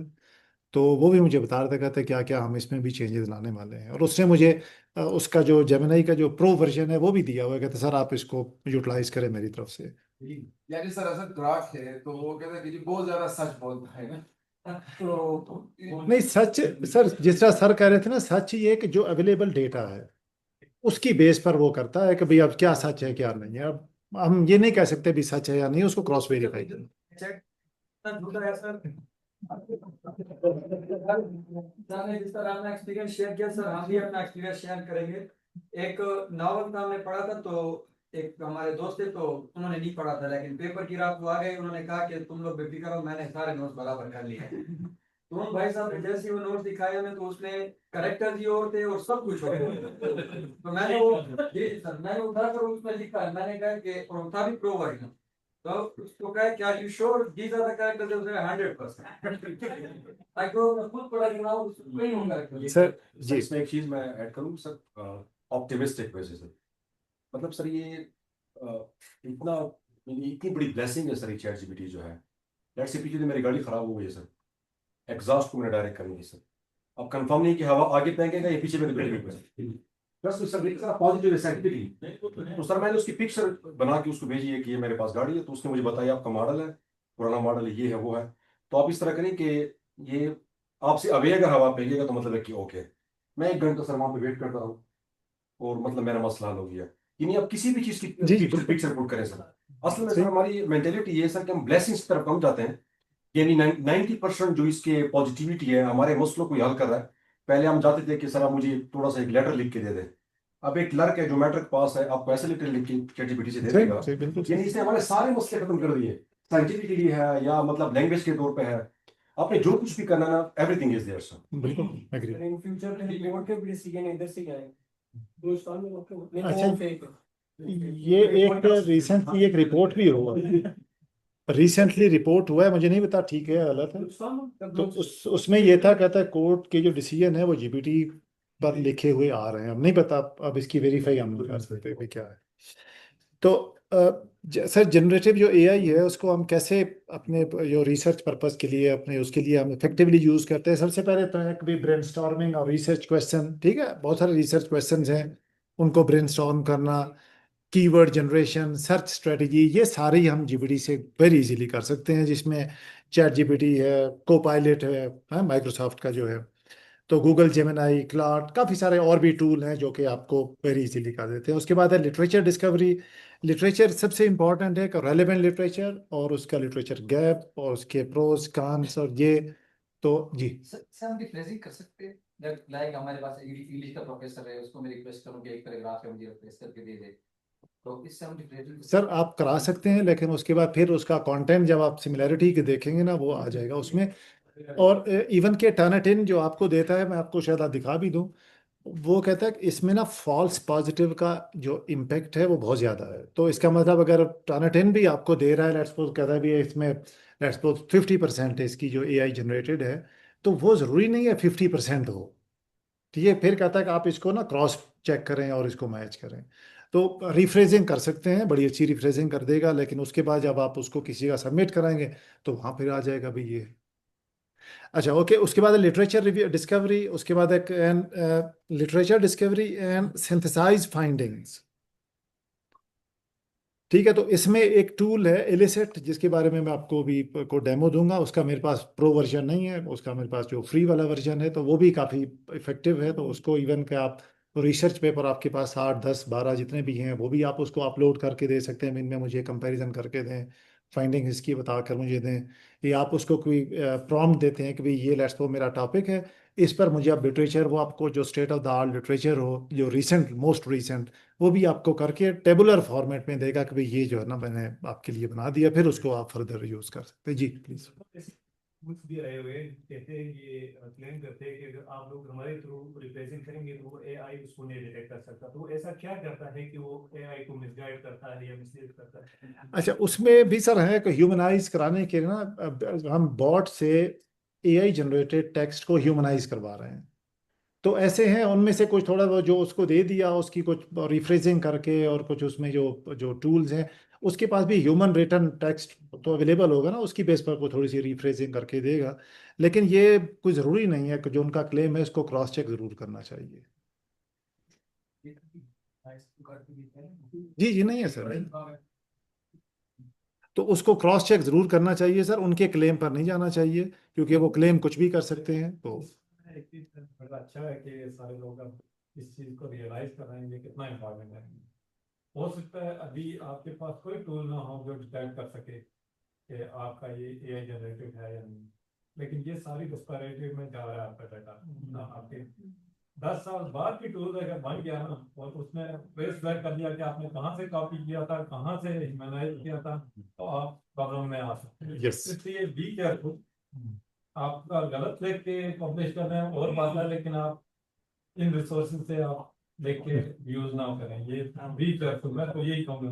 हम भी मतलब 4 से 6 पब्लिश करते थे, अब 1 से 2 पे आ गए, सिर्फ इस वजह से कि स्टूडेंट्स को पता नहीं होता इस चीज का कि ये कितना सेंसिटिव मैटर। बिल्कुल तो आप फैकल्टी मेंबर हैं, आपका आगे कैरियर है, तो बी केयरफुल। अगर कोई स्टूडेंट से आप लिखवाते हैं, रिपोर्ट्स भी लिखवाते हैं, तो उसको आप अभी कोई ऐसा टूल नहीं है कि जो 100% आपको कहे कि ये आपने, क्योंकि स्टूडेंट तो हमसे भी कह रहे हैं ना इन चीज़ों को एक्सप्लोर करने में। तो इस चीज़ को मेक श्योर करें कि आप थोड़ा लिखवाएं स्टूडेंट से, लेकिन वो लिखवाएं जो कि उनकी अपने हम सब ही रिसर्चर हैं। पहला थीसिस या पहला पेपर लिखा था तो किसी को कोई एक्सपीरियंस शेयर कर सकता है। मैं तो अपना शेयर कर सकता हूँ। मेरा पहला सेंटेंस लिखने के लिए मुझे कम अज कम जो है ना, वो उस टॉपिक से रिलेटेड कोई उस वक्त बुक्स होती थी, कम अज कम 8 से 10 बुक्स मुझे जो है ना कंसल्ट करनी पड़ी थी। पहला सेंटेंस मैं अपने थीसिस के लिए लिखने लगा। उसमें भी फिर हमारे टीचर ने कहा बेशक हर बुक आप सेंटेंस रेलेवेंट देखें कि पूरा पैराग्राफ पढ़ें और उनसे कोई आप निकालें कि इसमें आपको अपने अल्फाज में क्या समझ आया, पैराग्राफ से एक सेंटेंस लिखें। फिर दूसरी बुक से पढ़ें, तीसरी बुक्स में कई बुक्स वो बहुत रेलेवेंट नहीं थी भी नहीं। अल्टीमेटली को 10 डिफरेंट जगहों से कोई जर्नल करके तो हमने पहला सेंटेंस, और मैं ये सोचा करता था उस वक्त कि ये पूरा थीसिस की तरह लिखेंगे। लेकिन वो इस प्रोसेस का मकसद क्या था कि आपके न्यूरॉन ट्रेन हो रहे थे। अब स्टूडेंट्स को जो ही टास्क देते हैं वो लिखता है, विद इन सेकेंड जो है ना आपको पूरा थीसिस भी लिख के दे देता है। लेकिन ये पर्पज नहीं है हमारा एज बीइंग एकेडमिशियन, हमारा ये पर्पज नहीं है। आई रियली अप्रिशिएट आप इस डिस्कशन में, लेकिन इसमें बहुत केयरफुल रहे। मैं तो यही कहूँगा। तो डॉक्टर साहब ऐसे ही है सर, बिल्कुल agreed sir, 100% agreed. Thanks sir just जी सर। क्या चैट जीपीटी अपने टेक्स्ट को रिकॉग्नाइज कर सकता है, पहचान सकता है, ट्रेस कर सकता है, और क्या इसका फिलहाल कोई रिपॉजिटरी है कि नहीं है चैट जीपीटी? सर आप अगर देखें ना, जो आपको टर्निटिन भी दे रहा है, टर्निटिन के पास पहले तो नहीं थी ना ये जनरेटेड टेक्स्ट को आइडेंटिफाई करना, तो किसी ना किसी जगह तो जा रहा है। और रिसेंटली बस जस्ट मेरे ख्याल में पिछले वीक मैं पढ़ रहा था, उसने कहा जीपीटी से जो मतलब आप दिल की बातें करते हैं वो आप ओपन भी होने वाली हैं। यस, ये रिसेंटली आया कि जस्ट पिछले वीक जी। क्या ये चैट जीपीटी जनरेटेड टेक्स्ट है?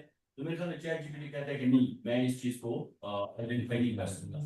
सो करेंटली मेरे ख्याल में उसके पास अपने टेक्स्ट को तो मतलब एक स्टूडेंट का थीसिस आ गया, मुझे लगता है चैट जीपीटी सर असल में इसका सर देखिए जो लेस देन 20% शो नहीं करता। जो इसका सर जो जीपीटी का ऑब्जेक्टिव है ना, वो तो ये है कि जनरेट करके दे, ठीक है। तो वो अपने ऑब्जेक्टिव को फुलफिल कर रहा है। अब हो सकता है ये वाला फीचर उन्हें भी ऐड ही ना किया हो, बैकएंड पर पड़ा हो, दोबारा ऐड कर देंगे वो। इसका डेटा जितना भी है वो किसी ना किसी रिपोजिटरी में जा रहा है, तभी तो बहुत सारे जो टूल्स हैं वो इसको आइडेंटिफाई कर पा रहे हैं कि ये लेट्स सपोज जो AI जनरेटेड है या नहीं है। वरना तो उन टूल्स को क्या पता भी कहाँ से जनरेट हुआ। सर ये जो डाटा है चैट जीपीटी का या डीपसीक का हमारा है या वो डाटा उसके पास? अच्छा जी, ये सर जितना अवेलेबल, अभी थोड़ी देर पहले हमने देखा ना, जितना अवेलेबल ह्यूमन टेक्स्ट है in the form of website, books, जो अवेलेबल डेटा उसके पास है, जो सर्वर्स हैं बड़े बड़े, जो माइक्रोसॉफ्ट के, अमेजोन के, जितने, तो उनके पास जितना डेटा अवेलेबल है वो वहां से उन्होंने सारा एक्सट्रैक्ट किया। तो गूगल के पास होगा क्योंकि हमने मोस्टली उसे इशू से यूज किया। उसके अंदर है ना सर जी, जेमिनी है ना उसका। वो भी इन्होंने किया नहीं है सर। मतलब अभी है उसका ट्रायल वर्जन है, लेकिन वो जब होगा तो शायद वो काफी ज्यादा जो है अब चूंकि ये पहला टूल था, ये बहुत ज़्यादा मतलब वो लोगों में पॉपुलर हो गया, लेकिन बहुत सारे दूसरे डीप सीक जिस तरह है वो काफ़ी बेहतर हो। अच्छा, एआई टूल्स, जिस तरह हमें पता है बहुत सारे टूल्स हैं जो कंप्यूटिंग रिलेटेड हैं, तो उनके लिए एक आप कंप्यूटर कोड भी आपको जनरेट करके दे रहा है वो। आपको अब कोड लिखने की ज़रूरत नहीं है, जस्ट उसको प्रॉम्प्ट दें, कोड उसे लिखें। लेकिन अब स्टूडेंट से हम कैसे करवाते हैं, हम कुछ एरिया कोड का डिलीट करते हैं, कहते हैं अब आप इसको करके दे दें, अगर आपने खुद किया तो आपको आना चाहिए, नहीं आता तो बस ठीक है। ठीक है, तो इसलिए हम यानी पहले हम अनाउंस कर देते हैं, बाकी फिर उन पर है कि वो किस तरह से उसको यूज़ करते हैं। ठीक है, मुख्तलिफ ये कुछ टूल्स हैं, उनमें से हम कुछ को देखेंगे, और बाकी तो जिस तरह इलिसिट वगैरह, और बाकी अगर एक्सप्लोर करना चाहें डिफरेंट पर्पज़ के लिए है तो आप इनको एक्सप्लोर कर सकते हैं और अपनी रिसर्च वगैरह में यूटिलाइज कर सकते हैं। तो जिस तरह आप ए आई टूल्स फॉर समराइजिंग, ठीक है, समराइजिंग लेट्स सपोज, जितना अभी हम थोड़ी देर पहले बात करते हैं, हमारे पास बहुत सारा रिसर्च पेपर्स हैं, उनको समराइज करना लिटरेचर में। तो AI literature discovery, chatbots, AI on documents, ठीक है, ये मुख्तलिफ टूल्स हैं जिसमें हम इलिसिट को देखेंगे एआई लिटरेचर डिस्कवरी में। बाकी आप इनको एक्सप्लोर कर लें तो वो भी आपको काफ़ी अच्छे जो है ना रिजल्ट्स दे सकते हैं। लेकिन उसको कैसे आपने यूज़ करना है अपने रिसर्च पेपर में, दैट इज़ वेरी इंपॉर्टेंट। आगे पॉलिसीज जर्नल्स की हैं, वो आपको दिखा दूंगा कि किस तरह से हम इसको कहाँ तक यूज़ कर सकते हैं।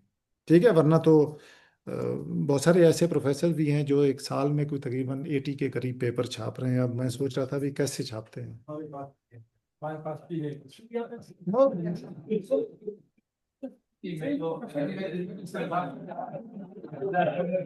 सर हमारे पास 30 मार्क्स मैथमेटिक्स में। नहीं चल, 30 तो फिर भी एक रीजनेबल है। 130 150 वाले भी हैं। नहीं सर, मेरा टीम बना हुआ है, तकरीबन हाँ 40 स्टूडेंट्स हैं, ठीक है, टीम बना है। हो सकता है।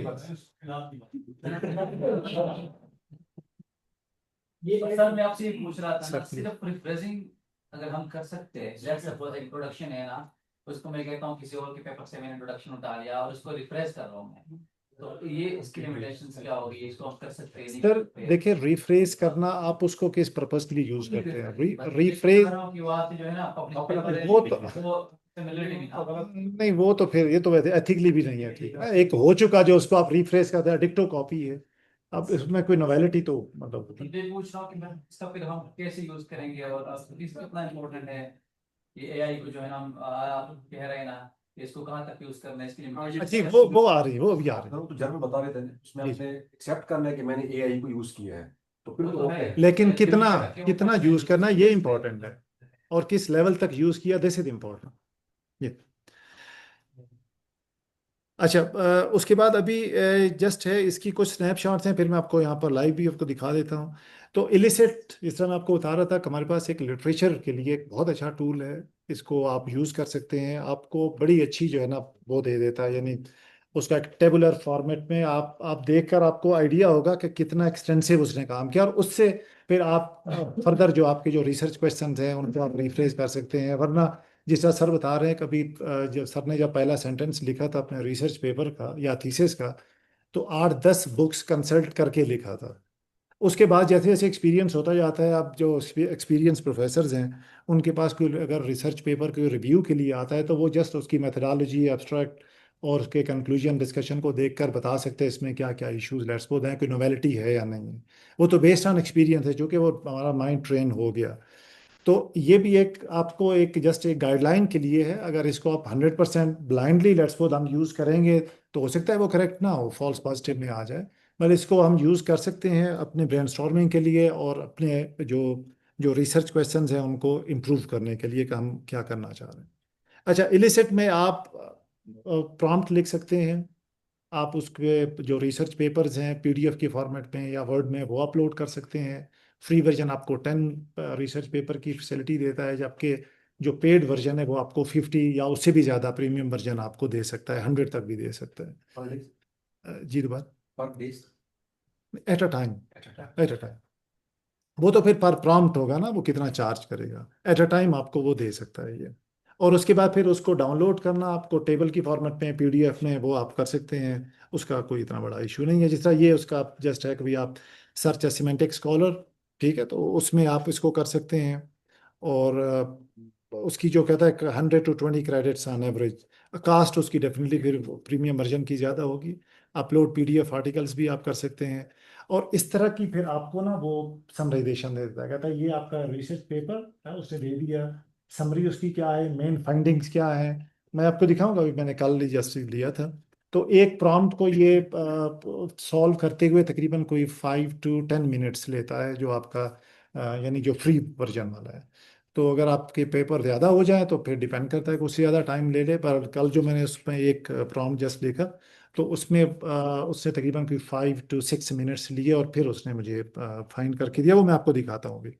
तो जब इस तरह के आपके पास एक टेबल की समरी भी आ गई, उसके बाद फाइंडिंग्स भी आ गई, उसकी प्रोस कान सब कुछ आ गई, तो फिर आप बेहतर वे में उसको कह सकते हैं कि भाई आपके क्या इसमें कोई रिसर्च गैप है, क्या इसमें फर्दर कोई एक्सप्लोरेशन की जा सकती है, या इसको एज ए हम state of the art paper के लें, एज ए रेफरेंस पेपर लें, और फिर इसको हम इसकी बेस पर लेकर चलें। वो हम बड़ी इजीली हम कर सकते हैं। डिफरेंट टाइप्स के इसमें फ़िल्टर्स भी अवेलेबल हैं कि आप उसमें फ़िल्टर यूज़ करें। जो उसमें जो ये हायरार्की उसकी जो है ना, डिसेंडिंग ऑर्डर में सॉर्टेड है, सबसे मोस्ट रेलिवेंट टॉप पर होगा, और फिर उसके जो पेपर हैं वो अकॉर्डिंगली वो चलते जाएंगे। तो इसके जो फीचर हैं आप देख रहे हैं, मेन फाइंडिंग्स, मेथडोलॉजी, ये सारे उसमें अवेलेबल हैं। आप उसको एक्सप्लोर करें। मैं आपको जस्ट अभी थोड़ी देर में उसको दिखा भी देता हूँ। तो इसकी टेबल को मैनिपुलेट करना, उसको एडिशन डिलीशन, ये वेरी इजीली आप कर सकते हैं।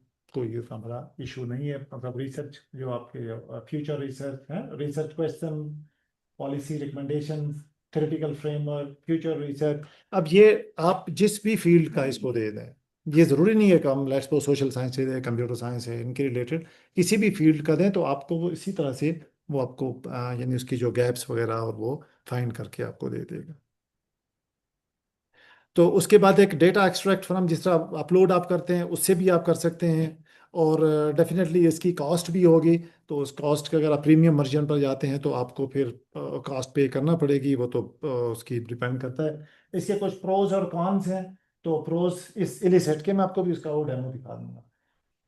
तो कुछ जो साइटेशन सॉफ्टवेयर हैं उनसे कनेक्टेड है। बल्क अपलोड PDF कर सकते हैं, समराइज मल्टीपल पेपर्स, ठीक है। उसके बाद एक प्रोमिस PDF प्राइवेसी, ठीक है। अब आपका ये यानी इनका क्लेम है, आप इसको जब आप अपलोड करते हैं ये किसी रेपोजिटरी में ये स्टोर नहीं करता, ठीक है। जो आपको वो फाइंडिंग्स दे देता है किसी रेपोजिटरी में ये स्टोर नहीं करता। और कांस इसके हैं कि cannot export without a plus version, most interaction cost credit, some lack of transparency, ठीक है। कुछ इसके डेफिनेटली यार एक टूल है, उसके कुछ प्रोज और कुछ कांस हैं। मैं आपको अब जरा वो दिखा दूं जो मैंने इससे कल बल्कि इससे मैंने प्रॉम्प्ट लिया था। यहाँ पे मेरी छोटी सी क्वेश्चन है जी प्लीज। कि इसके पीछे कौन सा मॉडल है, और इसके सर बेसिक इसके पीछे कस्टमाइज्ड मॉडल है। वो मैं आपको उसका बताता हूँ कि उसको हम कैसे यूज करते हैं या उसका क्या मीनिंग है।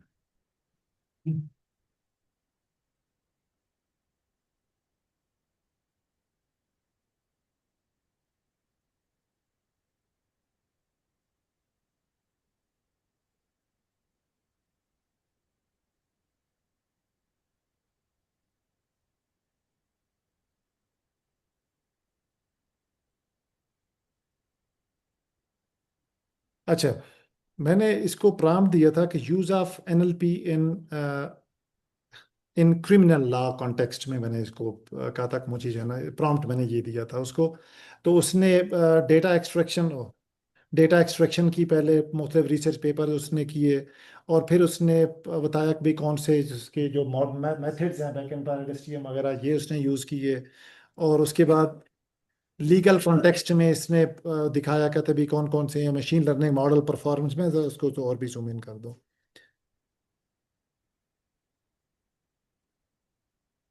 तो उसके बाद उसने बायर STM GRU, ये सारे जो बैकएंड पर जो मशीन लर्निंग है उसके जो मॉडल्स हैं, और डेटा बैलेंसिंग के लिए ये। अब ये है उसने जो रिजल्ट्स दिए, यानी वो पहले था कि मेथडोलॉजी के अंदर जो उसने 10 रिसर्च पेपर उसने एक्सप्लोर किए, कौन कौन सी मेथडोलॉजी किस किस ने यूज़ की हुई थी जनरलाइज्ड। अब यहाँ पर उसने 2024 का ये पेपर लिया, फोकस स्टडी उसने किया, होपफुली नज़र आ रहा है सबको। तो उसने कहा फोकस स्टडी क्या है, कहता है fireman involvement classification and violent crime court records, ठीक है। और फिर उसने लीगल सिस्टम टाइप उसने कहा कि ये लेट्स सपोज US का है। नेचुरल लैंग्वेज प्रोसेसिंग उसने जो जो यहाँ पर जो यूज़ की है, जो मेथडोलॉजी यूज़ की है, दैट वाज डिसीजन ट्री की टर्म सर्च के लिए। उसके बाद एक्यूरेसी मैट्रिसेस में उसने कहा F1 स्कोर है या दूसरे हैं, तो ये उसने यूज़ किया F1 स्कोर, और उसके बाद रिकॉल, और उसके बाद फुल टेक्स्ट रिट्रीव उसने कहा नो, मतलब वो उसकी एक। तो इस तरह से ये एक पेपर था। और नेक्स्ट, ये पेपर चूज कैसे करते हैं, जिसके साइटेशन से आपको या क्या? अच्छा ये सर मोस्ट रीसेंट से स्टार्ट करता है। आप जो प्रॉम्प्ट देते हैं उसका मोस्ट रीसेंट, जिस तरह वो 24 का था, उसके बाद उसने 2020 का लिया। तो ये अब ये कैसे करता है बैकएंड पर, उसकी मेथडोलॉजी अभी उन्होंने डिस्क्लोज नहीं की जी। तो उसके बाद एक स्टडी, उसने नेक्स्ट ये स्टडी बताई है। उसके बाद उसका फोकस ये है लीगल सिस्टम टाइप, ये लेट्स सपोज थाईलैंड का है, नेचुरल लैंग्वेज प्रोसेस है। मैं जो आपको अपना स्टूडेंट बता रहा था जो अभी PhD कंप्लीशन पर है, उसने भी इसी रिलेटेड ही उसने किया। उसने FIRs के रिलेटेड भी उसने काम किए, क्लासिफिकेशन की है कि जो जो FIRs जो दर्ज होती हैं, जो आजकल तो सारा रिकॉर्ड कंप्यूटराइज है, उसका डेटा पुलिस फाउंडेशन से एक MOU साइन किया, वहाँ से लिया, और उस पर जो है ना उसने काम किया, और उसकी समराइजेशन, और उसके बाद फिर उसकी क्लासिफिकेशन पर, कि फाइनली कि लेट्स सपोज FIR है, उसमें जो समरी करके कि भी उस पर कौन से जो पिनल कोड लेट्स सपोज जो जो अप्लाई होना है सेक्शन उस पर। तो नेक्स्ट ये, अब आप इसको अगर देखें तो आपको बेहतर कुछ आइडिया हो जाएगा कि लेट्स सपोज ये मेथडोलॉजी कौन सी यूज़ हो रही है आजकल, और किस तरह से लोग काम कर रहे हैं, एक्यूरेसी उसकी क्या है, उसकी लेट्स सपोज जो फाइंडिंग जो शॉर्ट कमिंग्स हैं वो क्या है। तो ये आपको इलिसिट दे रहा है, ये फ्री वर्जन है, और इसका जो प्रीमियम वर्जन है वो इससे आपको बेहतर जो फिल्टर है उसमें अवेलेबल है। तो अगर आप यूज़ करना चाहते हैं वो भी आप यूज़ कर सकते हैं, और बहुत ही इफेक्टिव है। इसका मैं आपको जस्ट वो भी दिखा दूं, जिसका जो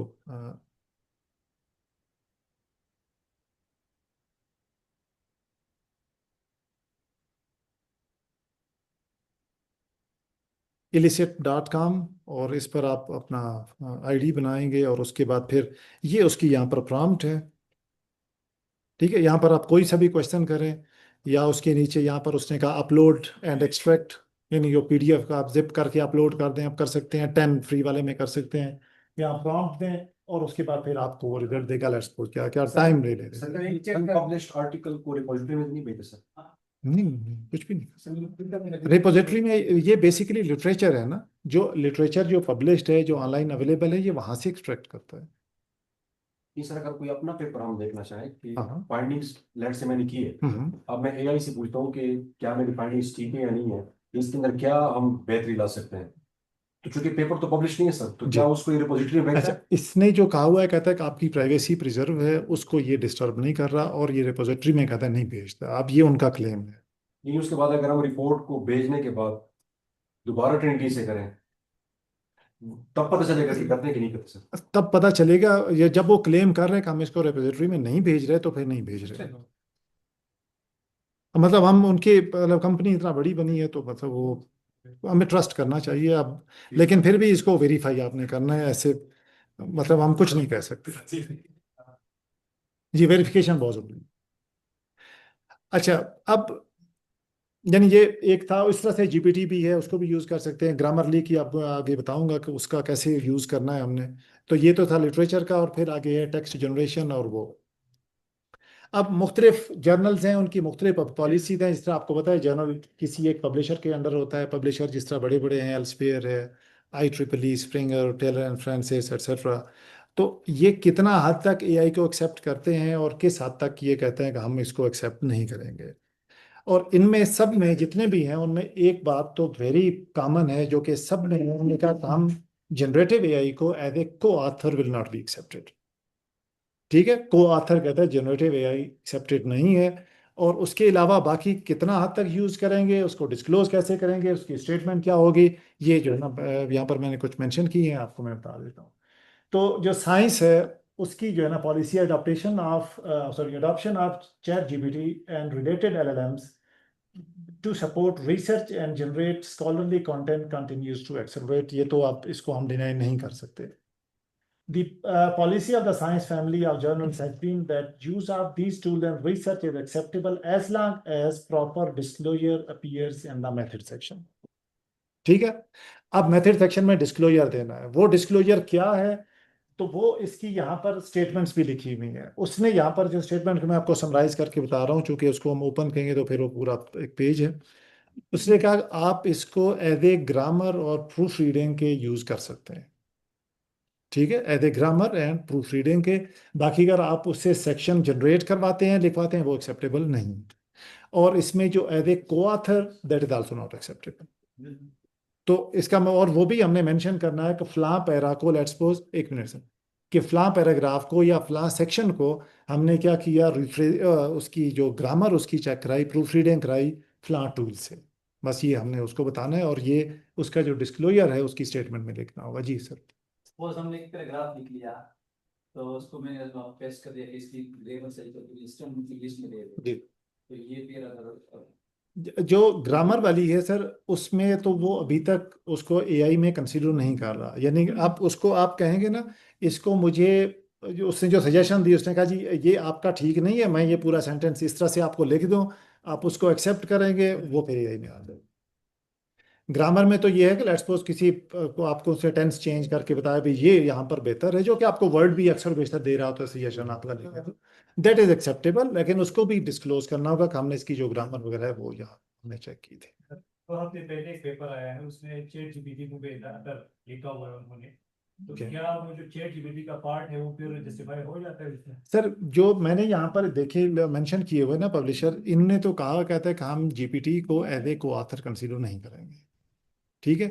अब वो कहाँ पब्लिश हुआ मेरे नॉलेज में ये नहीं है, तो वो आप देख लें उस जर्नल की। हो सकता है पॉलिसी हो भी, चैट जीपीटी को भी एज ए आपको ऑथर लिख सकते हैं। बहरहाल ये जो बड़े पब्लिशर्स हैं जो मैंने मेंशन किए हैं, इनके मैंने एक्सप्लोर भी किए उनके। और हर जर्नल के जब भी आप सबमिट करते हैं, तो ऑथर्स की जो इंस्ट्रक्शंस है ना, तो गाइड टू ऑथर्स, वो जरूर देख लेनी चाहिए, तो उससे बड़ा बेनिफिट होता ये है। फिजिकल रिव्यूज जो अमेरिकन का है, उसमें कैटेगरी पे लिखा हुआ कि अभी आप एक्नॉलेजमेंट में लिखोगे कि चैट जीपीटी यूज किया है। ठीक है, यानी आप उसको एक्नॉलेज कर रहे हैं, Yes, ठीक। और कितना यूज किया वो भी फिर उन्होंने बताया होगा किस हद नहीं, में। ये इंग्लिश ठीक किया या पैराफ्रेजिंग के बस उधर जस्ट यूज किया गया। जी। सर 2015 की बात है, जैसे वर्दी वाइस चांसलर साहब ने बताया कि हमें पहले बुक्स से पढ़ के सारे अपने रिसर्च पेपर करना पड़ता था, तो हम मेरे साथ एक दोस्त हम मिनी थीसिस कर रहे थे, तो वो 4-5 बुक्स को रीड करके उसका सारा पैराग्राफ लिख लेता था और गूगल ट्रांसलेशन पे जाता था और उन्हें डिफरेंट लैंग्वेज के अंदर कर करके फिर एक वो लेके उसको ही कॉपी पेस्ट कर देता था। क्या वो प्लेजरिज्म में आता था या नहीं? सर उस वक्त 2015 में, चूंकि आपके पास जो टर्निटिन भी आप देखें ना उस वक्त, तो आपके पास ये फीचर एआई वाला नहीं था उसके पास, ठीक है। उसमें ये था कि जो आपका टेक्स्ट है, क्या किसी जगह पर एज इट इज किसी ने लिखा हुआ या नहीं लिखा हुआ, वो ये देख रहा था। से ही जो चीज लिखी होती थी, जैसे हम बुक पढ़ते थे, उसे पढ़ने के बाद फॉर एग्जाम्पल उसे इंग्लिश के अंदर लिख दिया, आगे जो ट्रांसलेट कर रहा है उसे वो चाइनीज दे रहा है, चाइनीज को फिर अगेन वो किसी रशियन लैंग्वेज के अंदर ट्रांसलेट करके फिर उसको इंग्लिश के अंदर करके फिर उसका वो सारा कर ठीक है। तो इसमें जो कॉन्टेक्स्ट है वो सारे अभी भी एनएलपी के इतने इम्प्रूव मॉडल्स आ गए हैं।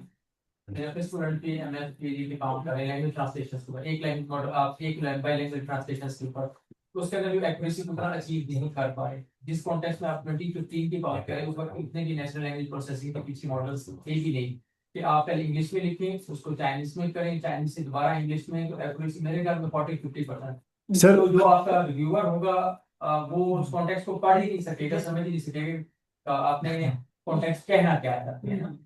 तो वही है, एक फॉर्मेलिटी पूरी करनी है, आपने डॉक्यूमेंट दे दिया, दैट्स ओके फाइन। लेकिन जो अगर रिसर्च पब्लिकेशंस हैं या इवन थीसिस के प्रोस्पेक्टिव से हैं, तो वो कॉन्टेक्स्ट अभी भी अगर आप बाइलिंगुअल ट्रांसलेशन सिर्फ आप English to Urdu, Urdu to English भी करें तो एक्यूरेसी उतनी अचीव नहीं कर पाएंगे।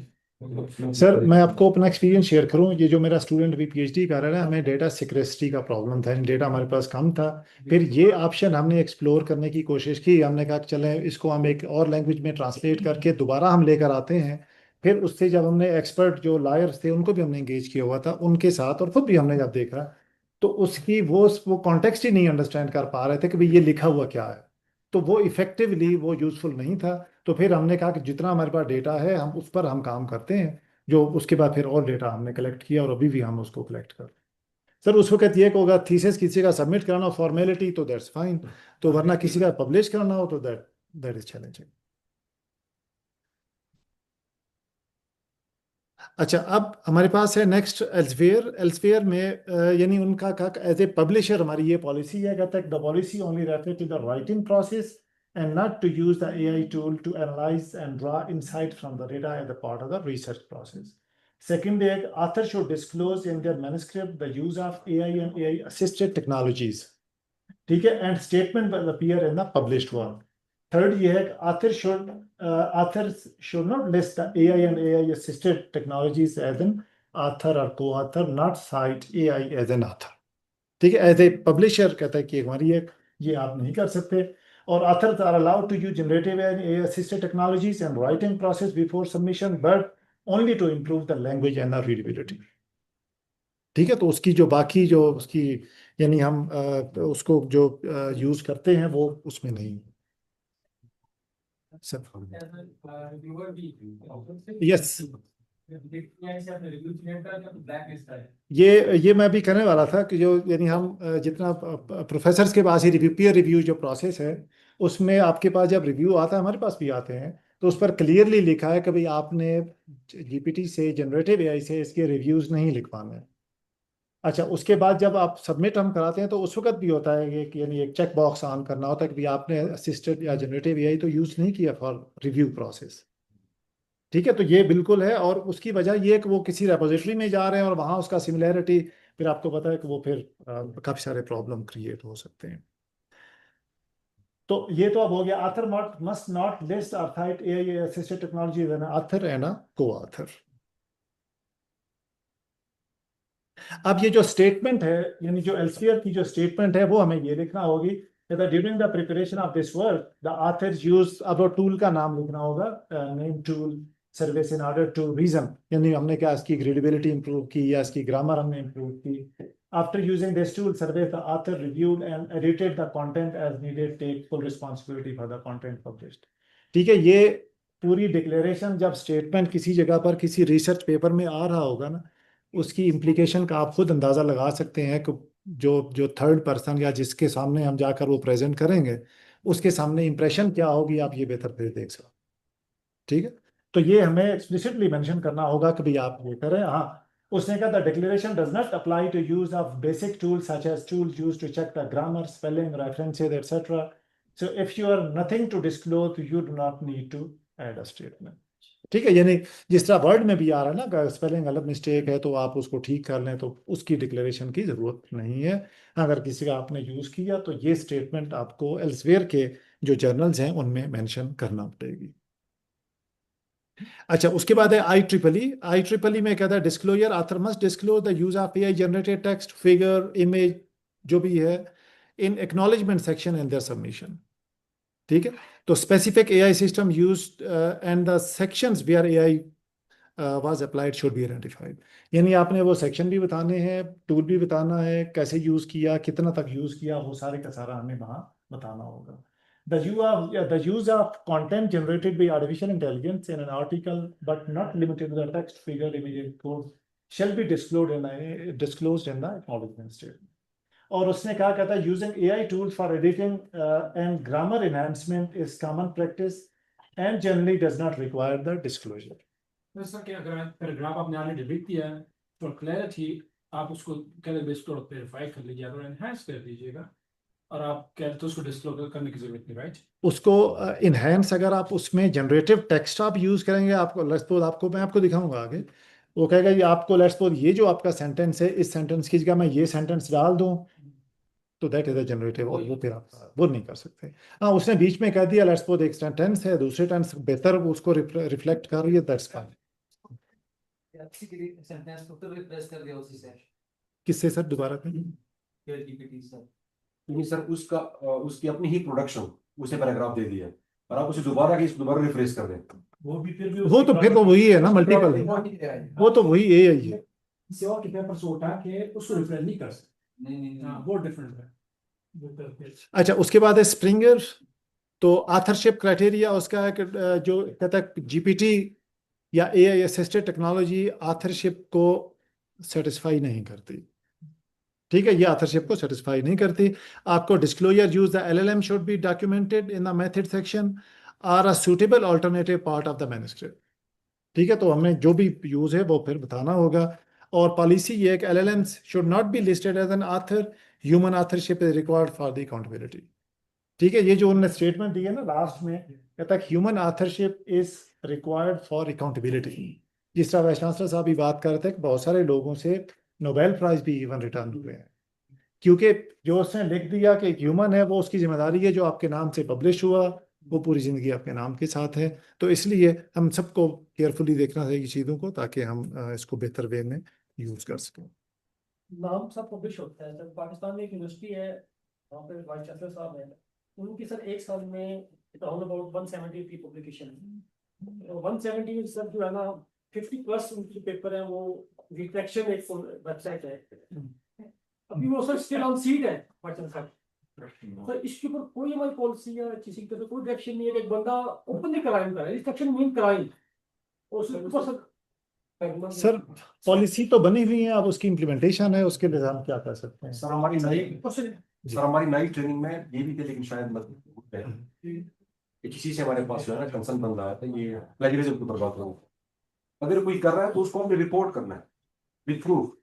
अगर VC है उसके पेपर डिटेक्टिव है, लेकिन कोई उसको जो है ना कर नहीं रहा, उसको परसू नहीं कर रहा, कंप्लेन करेगा विद एविडेंसेस, तो फिर HEC जो है कमेटी जो सिस्टम है एक्शन उसके ऊपर लेगी। जब हम कंप्यूटेशनल एनालिसिस करते हैं, हमारे पास फोटो सर्विस के अंदर डाटा होता है, डाटा लार्ज स्केल पे होता है। जब हम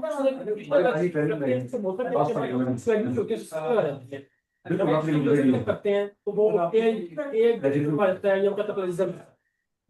इस पर केस को हम कैसे चीजें कर सकते हैं। सर दो चीज़ें ना, एक आपका है सिमिलैरिटी, ठीक है, यानी प्लेजरिज्म, और दूसरा है AI। अब दो चीज़ें हैं, ठीक है। जो प्लेजरिज्म है वो तो स्ट्रेट फॉरवर्ड है ना, उसका तो आपको पता है।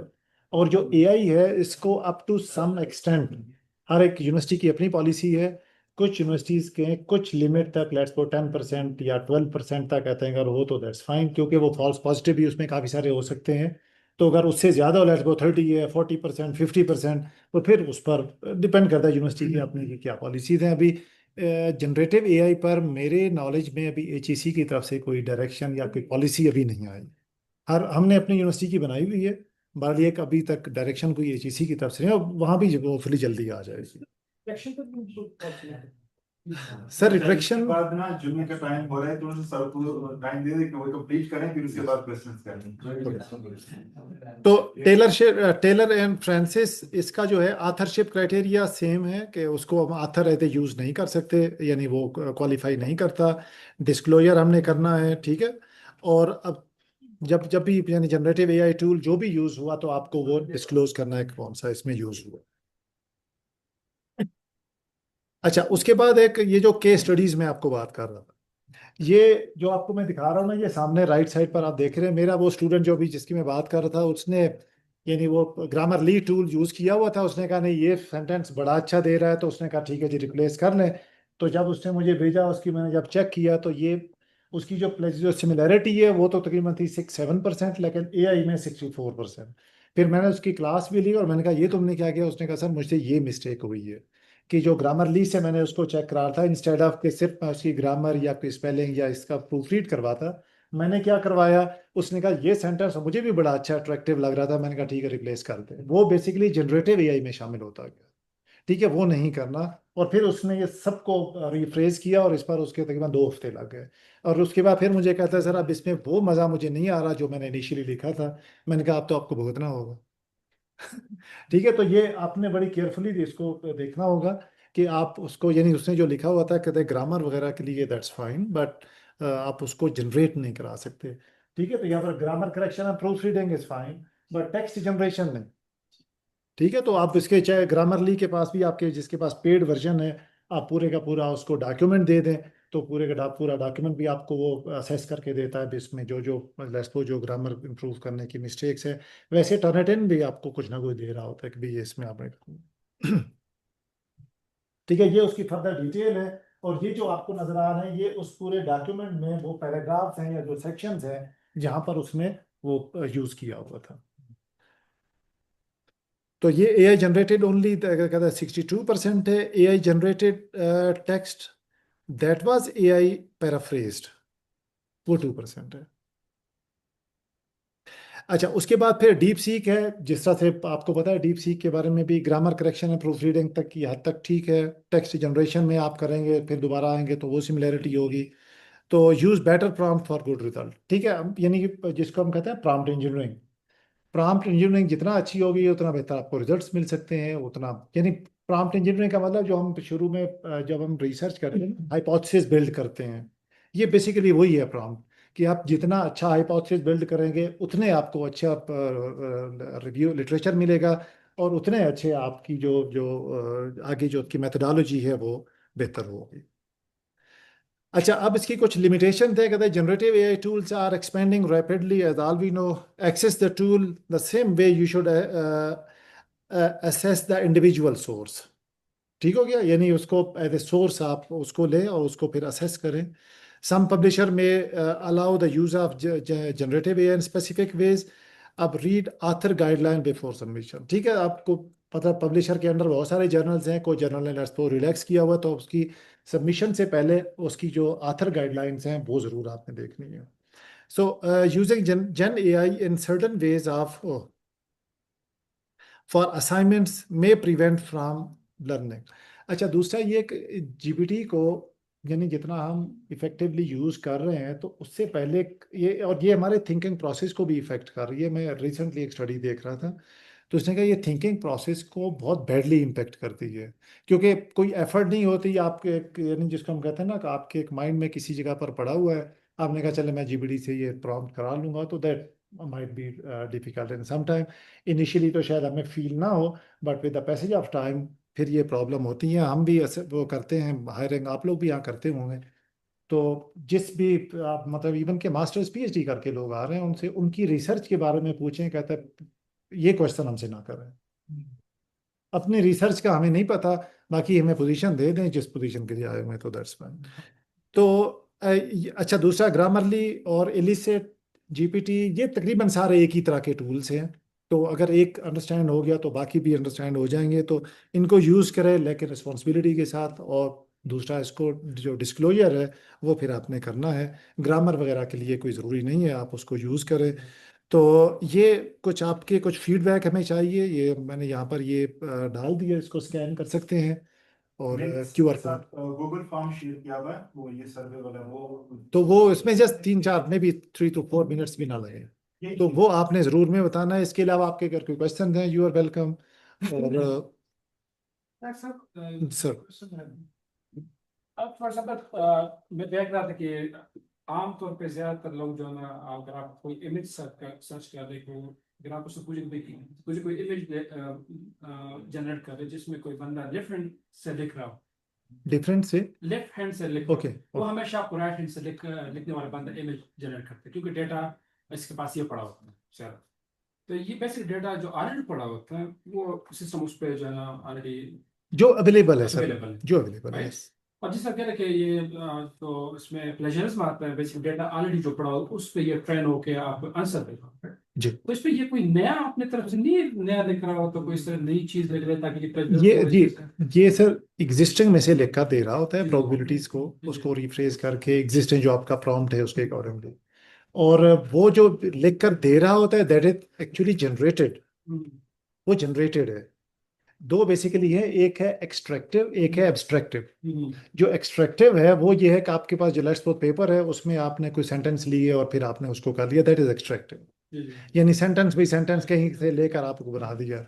और दूसरा है आपके पास जो एब्स्ट्रैक्टिव, एब्स्ट्रैक्टिव में आपको वो जनरेट करके फिर आपको देता है, उसको ताकि थोड़ा रिफ्रेश करके। यस, सारा सेंटेंस नहीं आपको करेगा, उसके यानी उसका जो कॉन्टेक्स्ट है वो आपको रिफ्रेश करके देगा, लेकिन वो भी इटसेल्फ एआई जनरेटेड है, एआई जनरेटेड। तो इसके अलावा ये आपका अगर कोई क्वेश्चन हो तो आप पूछ सकते हैं। और अच्छा, इसके रिलेटेड एक और है कि आपको लेट्स सपोज अगर कोई यूज़ करना हो, जो एलएलएम्स हैं इनको हम यूटिलाइज कर सकते हैं for the benefit of let's suppose our community. मैंने रिसेंटली अपने एक अंडरग्रेड का मैं कोर्स करा रहा था, तो उसमें मैंने कुछ एक स्टूडेंट के जिम्मे एक प्रोजेक्ट लगाया एज ए कोर्स प्रोजेक्ट, मैंने कहा आपने मुझे जो मेरी यूनिवर्सिटी के जो एग्ज़ाम रूल्स है उसके रिलेटेड मुझे एक आपने एलएलएम यानी जनरेट करके दे दे यानी बना कर देना है। बेसिकली उसने एक एलएलएम दिया, उसमें कुछ उसकी नोन एज ट्रांसफ़र लर्निंग कराई और उसके वो सारे डॉक्यूमेंट उसे रीड करवाए। उसके बाद आप उसको जो प्रॉम्प्ट देते हैं अकॉर्डिंगली वो जो हमें जो जो हमारे रूल्स में एग्जाम में वो हमें दे रहा होता है। यानी आप इसको अपने पर्पज़ के लिए यूज़ कर सकते हैं और जो भी आपका लेट्स सपोज एग्जाम रूल है, इवन के स्टूडेंट की जो क्वेरीज हैं उनके रिलेटेड भी। तो इस कंसेप्ट का हम नाम देते हैं ट्रांसफर लर्निंग का, कि ऑलरेडी वो लर्न कर चुका, उसमें आपने मजीद आप ऐड ऑन। तो ये था आज का कोई आपका अगर कोई क्वेश्चन और है तो आप पूछ सकते हैं। फीडबैक तो आपने ऑफर स्नैप पे मेटा ये जब आया था एक उससे जब हम बात करते थे तो उर्दू वर्जन के अंदर वो नहीं समझता था। वो कहता था कि पहले मुझे आप बताओ कि आप कौन सी लैंग्वेज है, तो वो कोई 10-15 दिन बाद उसे समझ आई कि उर्दू लैंग्वेज को मैंने कैसे डील करना है इसके साथ, फिर उसने उसको लर्न करके हमारे साथ बोलना शुरू। लेकिन मेटा ये के अंदर था कि उसे ऑलरेडी लर्निंग थी, स्नैप के अंदर नहीं था। बिल्कुल ऐसे। और जीपीटी वगैरह ये तो मेरे बच्चे भी छोटे हैं, भी 5-1 साल के हैं, तो वो कभी कभी मतलब वो कहते हैं कि हमें ना मतलब जीपीटी से वो करवाएं, बात करवाएं, तो वो उससे बोल रहे होते हैं और साथ में वो उसका रिस्पॉन्स कर रहा होता है, वो बड़ा इंजॉय करते हैं उसको। मतलब अब वो डिटेक्ट कर रहा है, उन्होंने लैंग्वेज डिटेक्शन ना, तो अब डिटेक्ट कर लेता है वो, इतना मतलब स्मार्ट हो गए। तो जी थैंक यू वेरी मच, आप सबसे मिलकर भाई बड़ा अच्छा लगा। और बड़ी एक मेरे ख्याल में एक फ्रूटफुल डिस्कशन हमारी रही और इंशाल्लाह ये आपके लिए इफेक्टिव भी होगी। इसका क्या जी कंक्लूजन हुआ इसका कि जी एथिकल और कहाँ तक नॉन एथिकल स्टार्ट होता है कोई जी सर, बिल्कुल मैं दोबारा उसको सर शेयर कर दूं ताकि जी जी सर, समरी ये थी कि एआई को हम यूज कर सकते हैं for better brainstorming, for hypothesis, for literature, for the betterment जो हम रिसर्च कर रहे हैं। इसको हम यूज कर सकते हैं सर ग्रामर करेक्शन के लिए, और जो सेंटेंसेस हैं उनमें लेट्स सपोज कोई स्पेलिंग मिस्टेक है, ग्रामर मिस्टेक है, उस तक प्रूफ रीडिंग के लिए। और उसके अलावा अगर किसी को हमने किसी सेंटेंस को रिफ्रेज किया या कुछ उस पर जीपीटी वगैरह जो भी हमने टूल यूज किया, तो एक्सप्लिसिट हमें डिक्लेरेशन लिख कर देना होगी कि ये स्टेटमेंट थी, ये मैंने फलां सेक्शन है फलां के लिए मैंने यूज किया। तो विदाउट डिक्लेरेशन उसने कहा कि आप अगर लिखेंगे तो वो उसको हम कंसीडर नहीं करेंगे। और थर्ड ये था कि एज ए को ऑथर जीपीटी या एआई असिस्टिव टेक्नोलॉजीज को यूज नहीं किया जा सकता। ये तकरीबन जो भी मैंने पब्लिशर दिखाए थे 5-6, उन सब में ये यूनानिमसली उन सब का था कि एज ए को ऑथर जीपीटी भी क्वालिफाई नहीं करता। और आपने अगर यूज करना हो तो आपको फिर यानी जो जो कुछ पार्ट में आपने यूज किया, कोई आपने इमेज जनरेट कराई जो भी है, उसको आपको प्रॉपरली डिक्लेयर करके लिखना होगा। जस्ट लाइक इसका एल्सवेयर की है कि during the preparation of this work the author used आगे टूल का नेम इन ऑर्डर टू, जो आगे फिर रीजन भी मैंने ये लेट्स सपोज कराया, इसमें मैंने रिफ्रेजिंग वॉट एवर या एनालिसिस करवाई। After using the tool service the author reviewed and edited the content as needed and takes full responsibility for the content of the published article. तो यानी इसका मतलब जब सर ये स्टेटमेंट मैंने ये डिस्कस किया, जब ये स्टेटमेंट लिखी हुई हो, लेट्स सपोज एक जर्नल पेपर है उसमें एक सेक्शन पूरा ये इससे हुआ, तो उसका जो इम्पैक्ट रीडर पर जाएगा, कहेगा कि इसको तो अब हम क्या करें, एआई से जनरेटेड है, तो आप चले नेक्स्ट पर चले जाते हैं। एक है ना मतलब साइकोलॉजिकली इसमें कोई एफर्ट लगी नहीं है तो मैं क्यों उसको लेट्स सपोज पढ़ूं। और एक दिक्कत क्या था कि आपने स्टूडेंट का थीसिस था उसमें करेक्शन की है जी जी सर, वो मैं आपको दिखाता हूँ। यस उसका फिर क्या वो तो जी एआई बेस्ड हो जाएगा, तो क्या ये एथिकल है सर या नहीं? जी वो मैं बताता हूँ सर, ये ग्रामरली से उसने कराया था, ये उसकी टर्म एंड की रिपोर्ट है। उसमें जो सिमिलैरिटी है उसकी वो दे रहा था कोई 7% तक, लेकिन जो एआई जनरेटेड कंटेंट था वो उसने कहा ये है 64%। अब 64% जो उसने दिया, बेसिकली मैंने उससे यह पूछा, मैंने कहा तुमने ये किया क्या है, मतलब खुद लिखना नहीं आता, हालांकि बड़ी अच्छी उसकी है, एनएलपी में ही काम कर रहा है। उसने कहा सर मैंने ग्रामर ली चूंकि मैंने एम्बेड की हुई थी वर्ड के साथ, मुझे ना वो समटाइम कुछ सेंटेंसेस पर कहता है ये बड़ा अच्छा सेंटेंस, यानी कि आप इसको इसे रिफ्रेज कर सकते हैं, यानी रिप्लेस कर सकते हैं। मैं उसको यस करता गया और वो जनरेटेड एआई में आता गया। जब उसको चेक किया तो 64% थी। और उसके बाद ये बताया कि ये जो है ना sir, AI generated only that is 62%। Second है AI generated text that was AI paraphrased. यानी पैराफ्रेजिंग के भी उसने बता दिया 2%।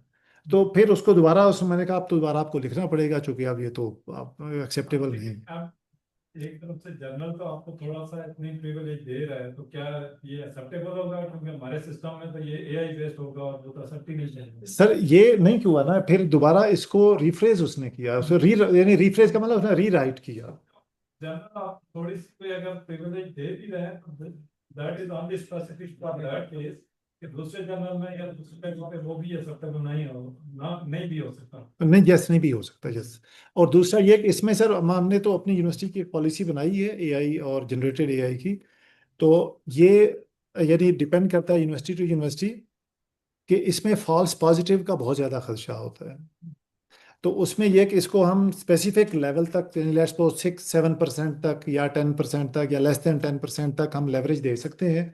अगर कोई लेट्स सपोज वो डिटेक्ट कर भी रहा है एआई जनरेटेड, तो वैसे जो टर्नेट इन है वो 20% से लेस हो तो कहता है कि इसमें फॉल्स पॉजिटिव का खदशा होता है, लिहाजा दैट इज़ फाइन। लेकिन फिर हमने अपनी यूनिवर्सिटी की जो पॉलिसी बनाई, हमने कहा नहीं 20% भी ज़्यादा है, इसको कम करें। तो जिस तरह टर्नेट इन का भी या सिमिलैरिटी का भी है, आप सिर्फ उसको आपको पता है। तो इसलिए ये फिर वेरी करता है, लेकिन हम चाह रहे हैं कि उसका जो कंटेंट है ये जनरेटेड का भी वो मिनिमम, ताकि जो जो स्टूडेंट है उसकी जो अपनी एफर्ट है वो उसमें। और सिमिलरली इसके अलावा जितने भी टूल्स हैं, डीप सीक है, चैट जीपीटी है या दूसरे जो टूल्स हैं, तो वो भी इस पर काम करते हैं कि उसमें से आप ग्रामर इंप्रूव करा सकते हैं और रीफ्रेज कराएंगे तो वो दोबारा आपकी एआई जनरेटेड टेक्स्ट में आएगी, जो कि एक्सेप्टेबल फिर नहीं होगी। और जितने भी जर्नल्स थे सब ने ये कहा, कहता है कि हमारे पास यानी जो को आथरशिप को या आथरशिप को जो जीपीटी है या जनरेटिव एलएलएम्स हैं ये क्वालिफाई नहीं करते, क्योंकि इनकी अकाउंटेबिलिटी नहीं होती। ये सर लास्ट में है, ये स्ट्रिंगर का है, कहता है LLM should not be listed as author, human authorship is required for accountability. क्योंकि अब हम अकाउंटेबिलिटी हो, जिस तरह आप उस वक्त बता भी रहे थे कि लोगों से नोबेल प्राइज भी वापस लिए गए, तो इसका मतलब उसकी यानी रिस्पॉन्सिबिलिटी थी ना, ह्यूमन वाज रिस्पॉन्सिबल किसी भी वजह से। तो यह जीपीटी को हम किसको जाकर कहेंगे कि उसने किया? तो इसलिए फिर उसने कहा कि यानी आप को आथर के या आथर के वो नहीं हो सकता। ठीक है, जो स्पेसिफिक अगर पार्ट में यूज करना है तो दैट्स फाइन। सर मेरा क्वेश्चन वैसे माइंड में है कि हम कहते हैं कि जो वेबसाइट के ऊपर इंफॉर्मेशन पड़ी होती है उसके पीछे कुछ लेयर्स होती हैं, जैसे अभी गूगल के ऊपर है तो जैसे डार्क वेबसाइट्स हैं, तो वहां से अगर वो इंफॉर्मेशन ये लेना शुरू कर दे चैट जीपीटी, वो तो फिर डिटेक्ट नहीं अच्छा होगा। देखिए सर, वो इंफॉर्मेशन की जो लेयर्स उसके ऊपर रहेगा। देखिए जीपीटी ने जो डेटा एक्सेस किया वो तो उसने सर्वर्स को एक्सेस किया होगा ना, तो चाहे डार्क वेब है या जो भी है, डेटा तो किसी सर्वर पर होगा। अब उसने ये डिस्क्लोज नहीं किया कि उसने क्या जो डेटा जो हिडन लेयर्स पर है या जो डार्क पर है वो उसने लिया या नहीं लिया। उसने कहा कि जितना ह्यूमन जनरेटेड टेक्स्ट था वो जो ग्राफ में भी दिखा चुका, उसका इतना पोर्शन जीपीटी ने लिया फॉर ट्रेनिंग। ठीक है, बाकी उसने फर्दर डिस्क्लोज नहीं किया, तो इसके बारे में हम अब कुछ कह नहीं सकते कि भी कितना होगा। तो इसके साथ साथ फिर हमने कुछ ये कुछ केस स्टडीज भी दिखा दिए, ये उनको दिखा कर लिमिटेशंस भी दिखाएं कि हमने कहा कि आप जब भी सबमिट करते हैं तो आथरशिप की जो गाइडलाइन है वो ज़रूर पढ़ें। उसमें बहुत सारी चीज़ें क्लियर होती हैं कि किस तरह से कितना एक्सेप्टेबल है, क्या क्या चीज़ एक्सेप्टेबल है और क्या नहीं है। उसके बाद सर ये फीडबैक हमने कहा कि आप सबसे रिक्वेस्ट की कि आप दे दें, तो दैट वाज ऑल अबाउट। ये मेरी यूएसबी जरा शेयर कर दें। क्या चीज़? फिर लिक्विड यूएसबी शेयर कर, यूएसबी यूएसबी शेयर कर? हाँ, उसमें ओपन करें ना, उसमें स्क्रीन शेयर कर, ये ना बंद ना करें फिलहाल। ओके।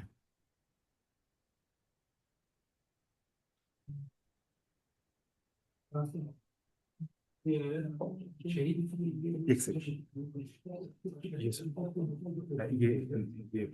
ये वाला नीचे वाला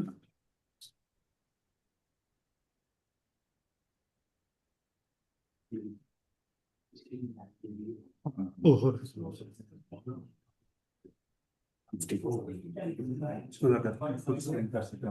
ये full. Thank you.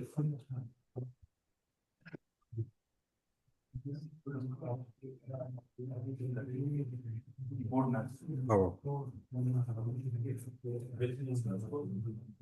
Well,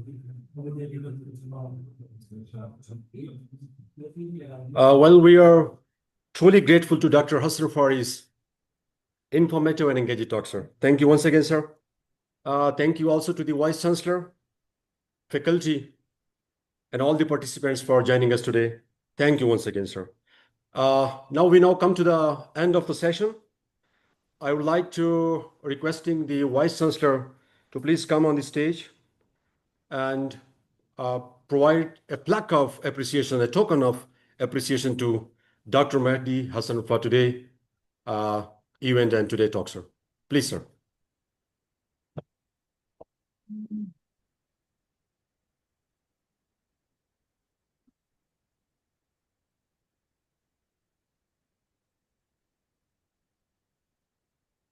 word भी मैं कहना चाहूँगा, चलें वो पहले कर लेते हैं। Thank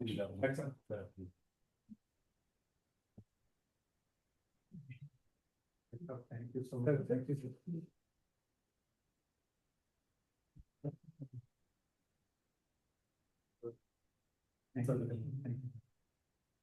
I'd like so requesting the Dr. Farooq Wasik to please come on the stage and also receive the plaque of appreciation from the worthy Vice Chancellor Kosan Istimari.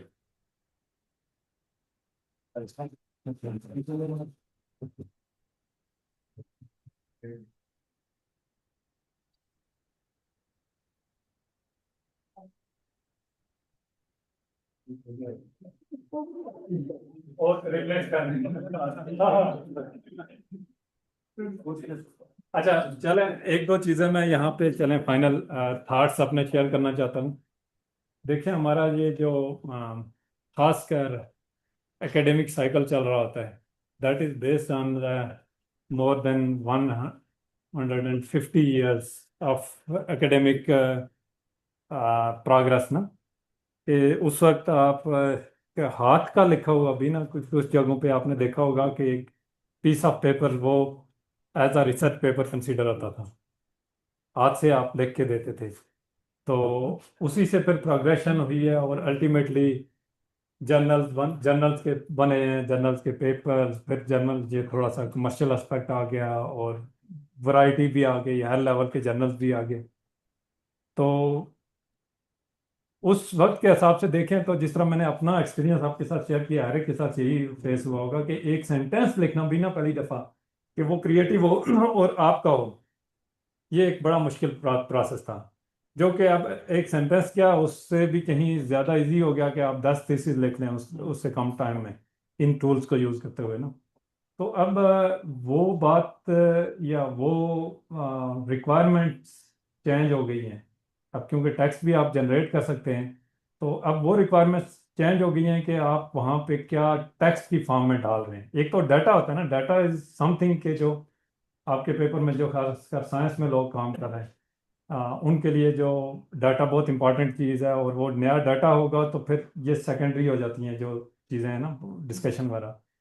तो इसमें भी जो साइंटिफिक राइटिंग होती है, आप दो लोगों ने जर्नल में कुछ अलाउ किया हुआ है किसी हद तक, और वो भी पूरे पेपर्स के लिए नहीं होता, ये भी आपको समझने की ज़रूरत है। मिसाल के तौर पर ये डिस्कशन एआई के आने से पहले ही थी कि फॉर एग्जांपल आप लोग मेथडोलॉजी सेक्शन होता है एक पेपर का, जो साइंस में हम पेपर लिखते हैं साइंटिफिक जिसमें रिसर्च में, वो पहले ही डिस्कशन थी कि देखें जी मेथड तो एक ही है फॉर एग्जांपल, तो वो तो क्रिएटिव नहीं हो सकता। तो वो कई दफ़ा ओवरलैप करता है, आप रेफरेंस दे देते हैं या आप रेफर कर देते हैं कि जी एज फ्रॉम दैट पेपर हमने यूज़ किया, तो उसमें तो किसी हद तक अलाउ होता है कि रिपीटिशन हो रही होती है जब आप साइट करते हैं।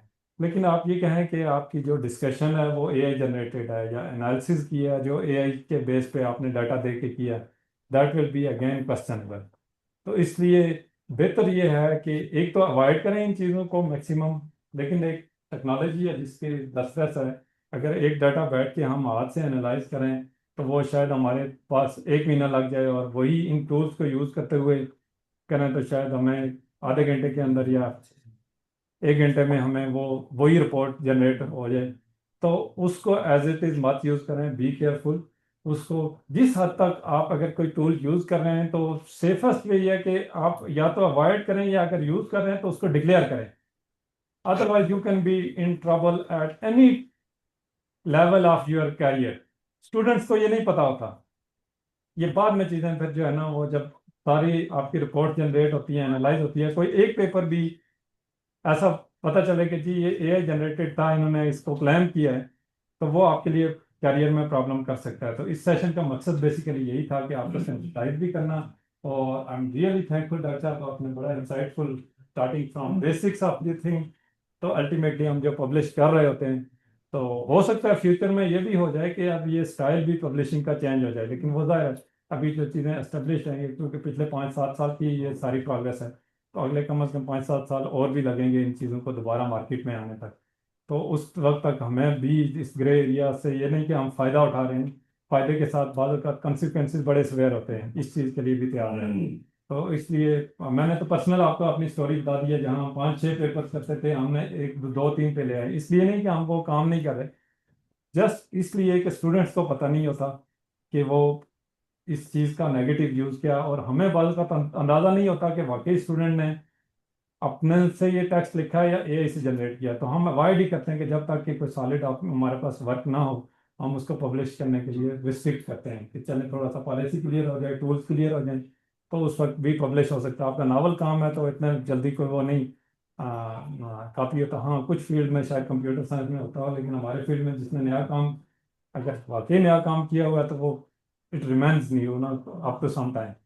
तो इस लिहाज से यही मेरा फाइनल मैसेज है, क्योंकि सारी यंग टीम है, तो आप थोड़ा सा इन चीज़ों को केयरफुली यूज़ करें टूल्स को, ये नहीं कि ब्लाइंडली आप अडॉप्ट कर रहे हो चीज़ें और अल्टीमेटली आपके लिए और इदारे के लिए भी ये प्रॉब्लम बने।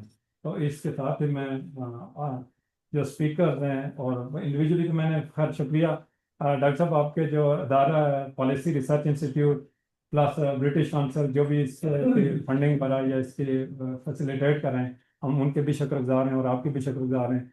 और सबसे लास्ट बट नॉट लीस्ट के जो फैकल्टी मैंने देखा बड़ी प्रोएक्टिवली इसमें पार्टिसिपेट किया है, इससे आई होप कि आपने लर्न किया होगा, और कल से आप या आज से ही आप आइंदा जो अपने प्रैक्टिस करेंगे उसमें ये चीज़ें ध्यान में रखते हुए आगे लेके चलेंगे। तो थैंक यू वेरी मच। और डॉक्टर शहीद भाई शायद बाहर चले गए, उनका भी बहुत शुक्रिया, उन्होंने भी काफ़ी एफर्ट किया इस चीज़ को अरेंज करने में। Thank you very much.